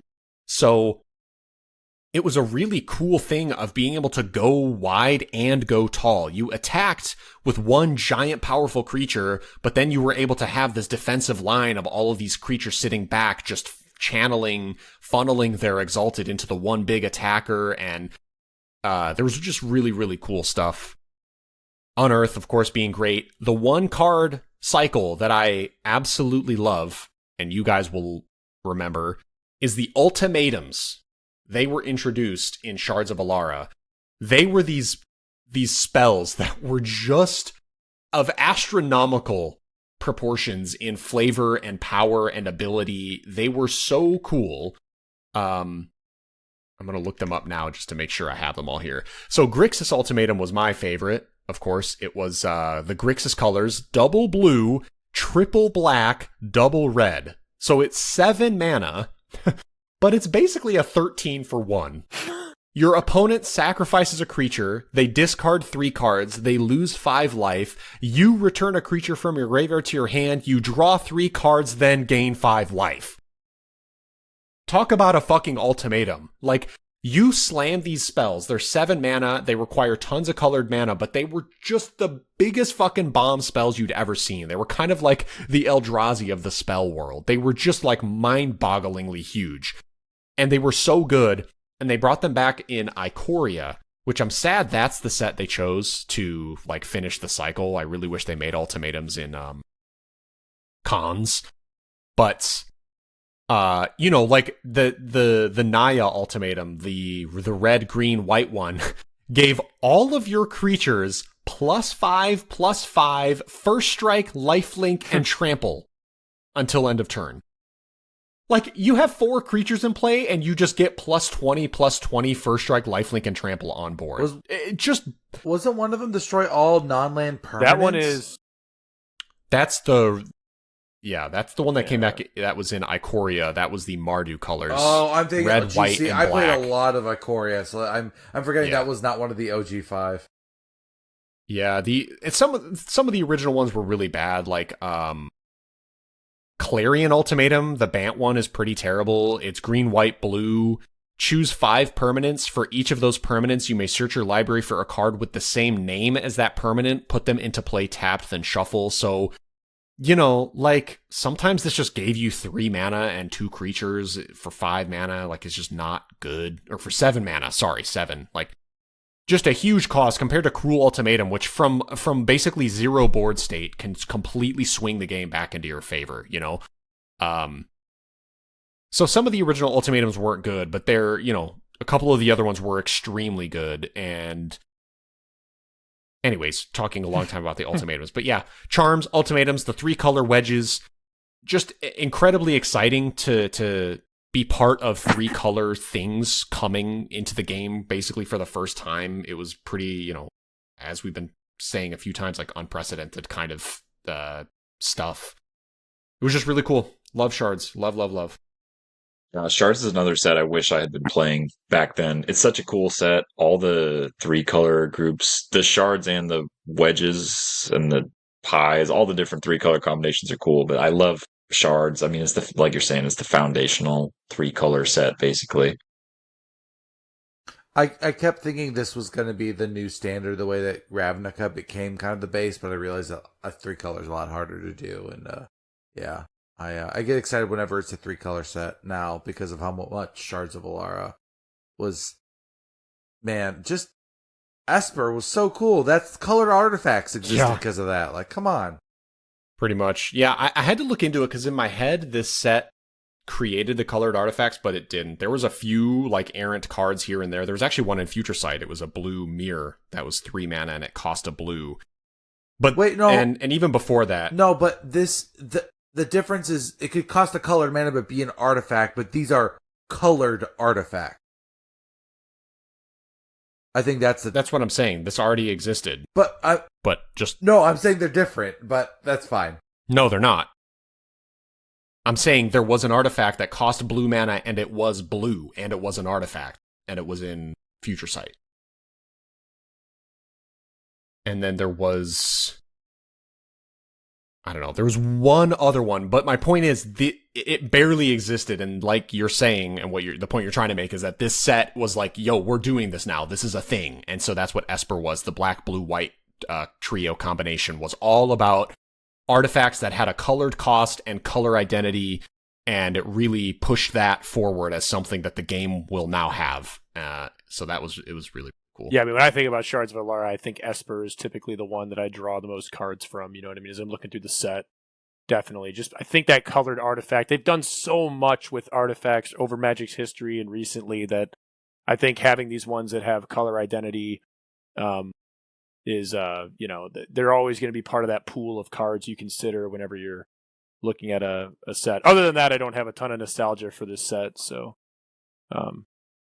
yeah, a lot of really cool cards though. Super cool cards. Yeah, it's just like it's how you were describing your feelings towards cons, it's just kind of how we felt about Shards. It's like it was just so cool to see 3-colored stuff and see how far these guilds can be expanded, and yeah, just really, really, really fun, really cool. Great flavor.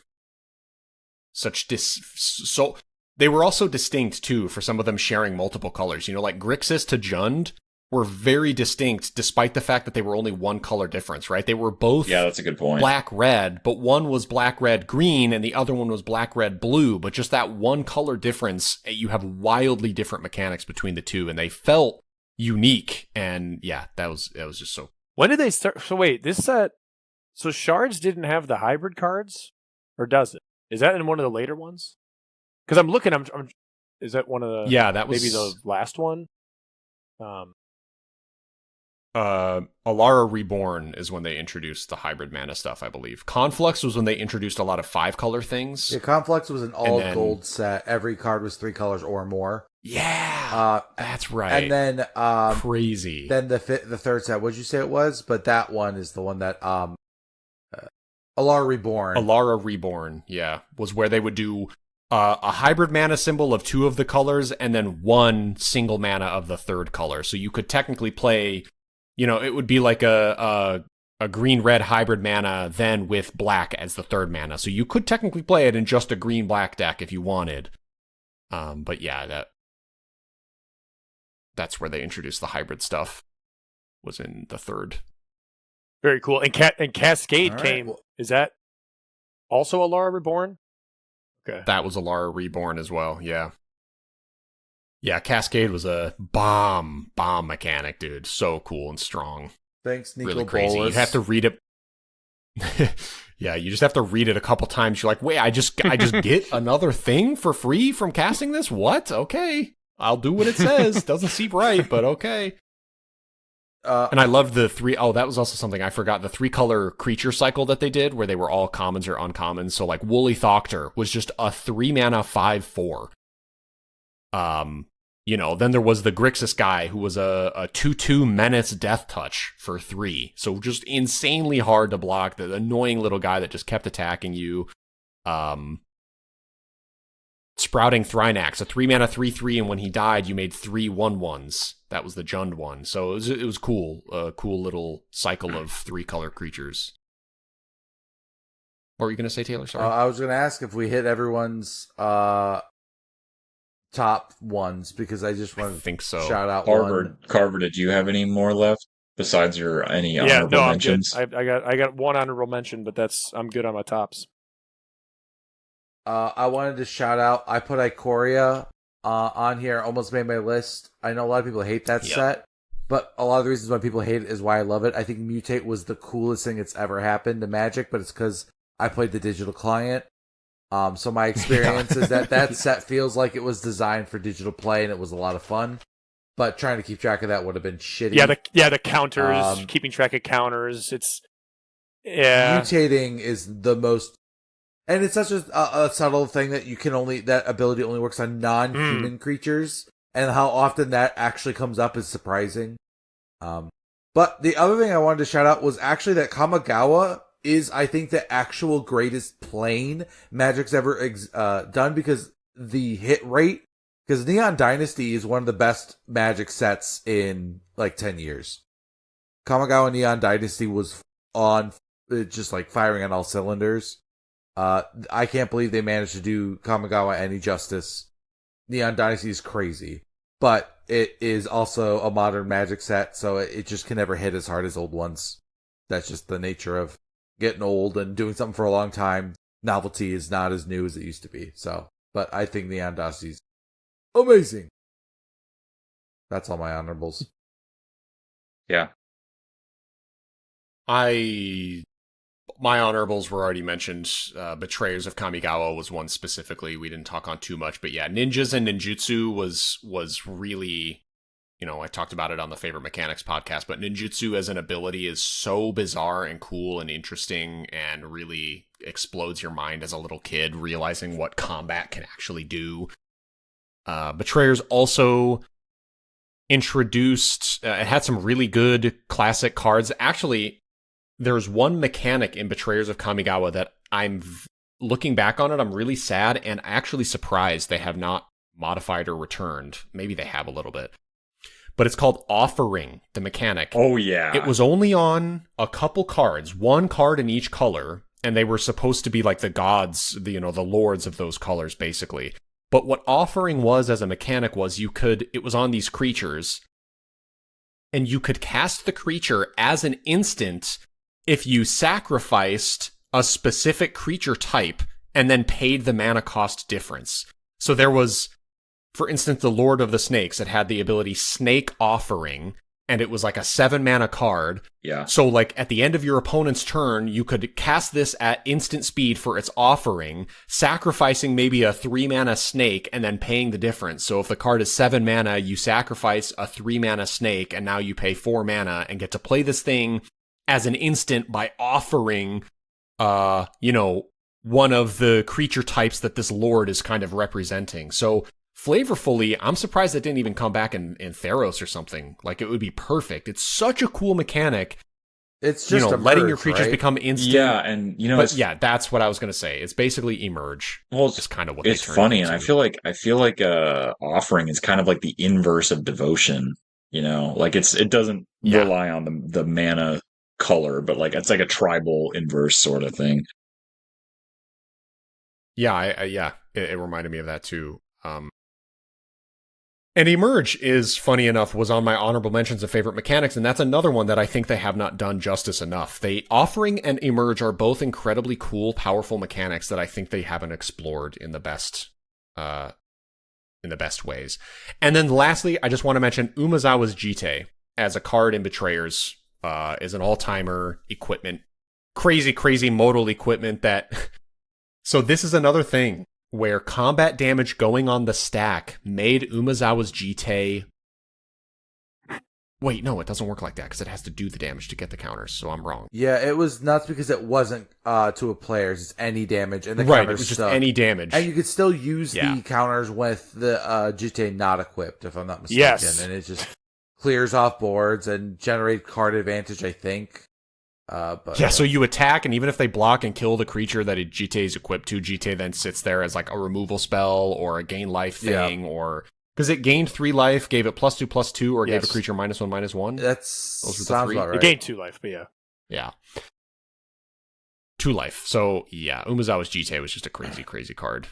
Mirror Gallery, also another card where you read it and you're like, what the fuck, they can do that? It's a 5 mana artifact, and it says the legend rule doesn't apply. What a fucking what? metal Yeah, so ass it's like line of text. Yeah, it's like referencing the rules of the game on a card in quotes. Like, it's so cool, so weird. But yeah, suddenly, because back then that's when they introduced, well, they didn't introduce it, but Legends, like, if you had a legendary card in play and you played the exact same card that was also a legend, you had to sacrifice one of those 2 cards. And this artifact just made that rule not exist anymore. So suddenly you could play multiple copies of the same legendary creature when you couldn't previously. It'd be like if it just said, like, lethal damage doesn't count anymore. Like, whoa, oh, all right, I guess we just play the game with different rules now. It's really cool. That's my honorable mention. I do. Carver, you got this would have been, I guess, my 4th favorite, I guess, but the Dominaria set that came out, whatever year. But the one that introduced sagas, and used like a historic mechanic. It went back to kicker. Yeah, man, Dominaria. What a fucking set. I That love set's it. so I mean, good. I kept it as lower because I don't have the same level of like play connection to it. You know what I mean? So I don't like have the same height of nostalgia. But I did buy. I think I ended up buying a box of that set, and opening some of the cards and playing limited with it. I'd probably with Kyle or whatever. But yeah, some of these. So one of the things that I loved about this set, it's funny when you guys talked about Champions of Kamigawa, I picked up on this, that there was a lot of uncommon legends. And so it feels really cool in this Dominaria set. There's also a lot of uncommon legends.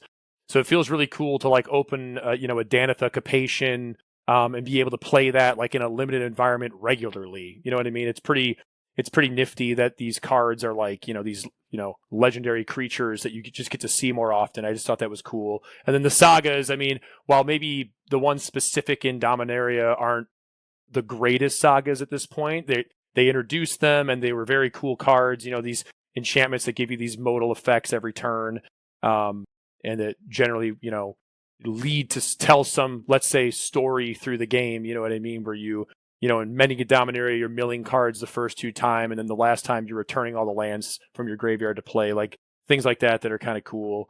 So yeah, I think, and it also had legendary spells. So it had like, I don't know if they've done this before, but they had the legendary spells in that set, which was really cool. That you had to control a legendary permanent, but as long as you control a legendary permanent, you can cast the spell that's impossibly strong.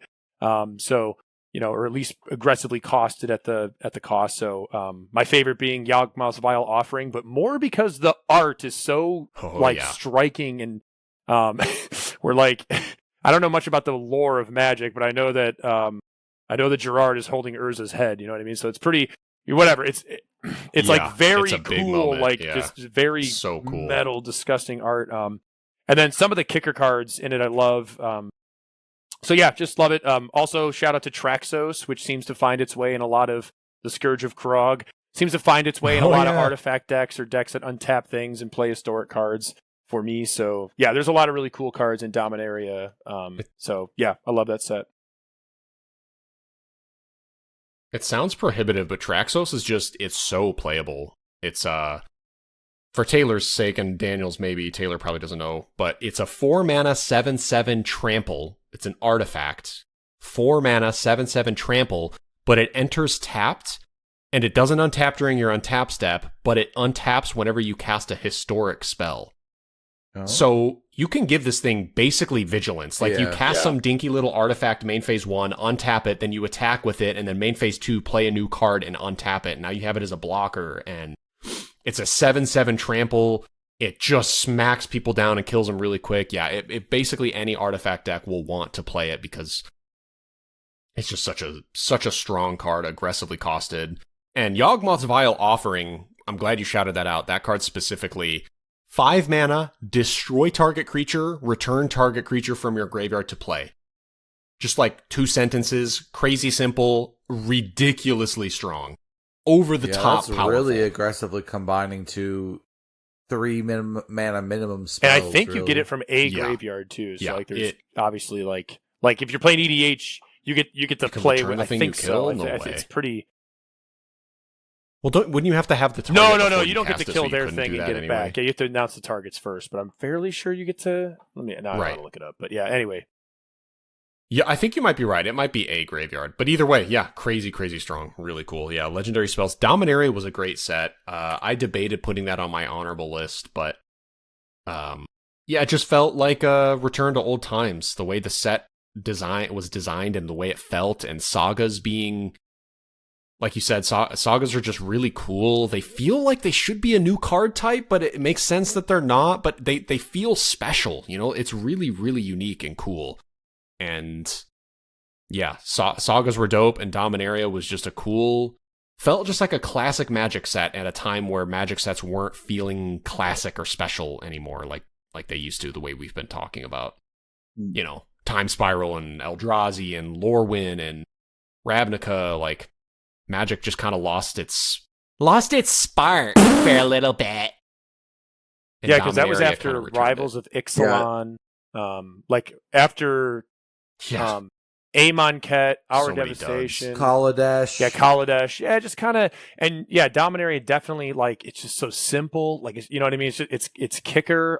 You know, it's not like this big multicolored set, but it did introduce sagas, had legendary sorceries, had a lot of uncommon legendaries in it. I Felt good. don't know if this is popular or not, but I do love the legendary creature treatment that came with Dominaria, the card frame unique, like filigree to know if a creature's legendary without having to read the card type. Yeah. I like that. Yeah.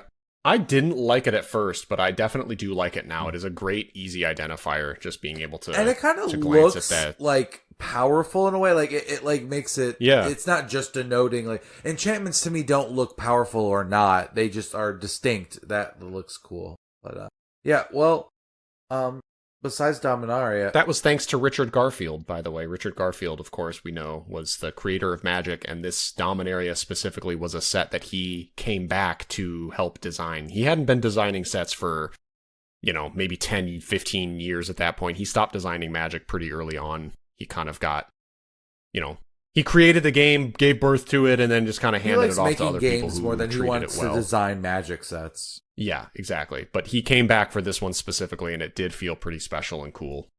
It was a treat. So anyways, I think that's everyone. We're all caught up. Wait, Daniel, Nothing you left didn't to have say? any honorables? No, I think it's hilarious that every single set on my list was actually covered by someone else. So, yeah, I Ditto. guess that's, yeah. Well, Kyle, that's one hell of a That's me. count up, count down. Turns That's out right. no one's favorite set was Visions. Correct. Damn. Well, shout out to Mirage for Enter the Battlefield. That's all I got. What? What? Mirage didn't do Enter the Battlefield, Yeah, it did. Yeah, it did. did it? Battlefield wasn't introduced until Kyle, like M10 let me or rephrase something. it. The cards that say when this creature's entered the battlefield, comma, or like the general when creatures enter play, they do an effect. That was introduced in Oh, that that's concept. Not really the ETB trigger. Okay. yes, I not see. not Oh, the interesting. verbiage, but yes, the concept of cards, creatures getting spells stapled to them. was, Yeah, interesting. Wow. Yeah. That is cool. That's pretty important. That's a pretty historically important thing. Yeah, for and Magic, you kind of actually. forget that there was That's an cool. era where that wasn't what they did. Creatures were creatures and spells were spells. Yeah, a creature was just a body. Yeah. That's why creatures suck for so goddamn long. Yeah. Yeah. Very cool. All right. Nice. Yeah. Great discussion of a topic I thought might not be able to have that much discussion, but we even trimmed down a bunch of things and cut out a bunch of stuff. We talked about like maybe 10 sets total, and it took us 3 hours. So good job, gang. Nailed it. Hell yeah. Not know how to shut up. Yes, indeed. Everyone's shutting up now. That's it. Goodbye.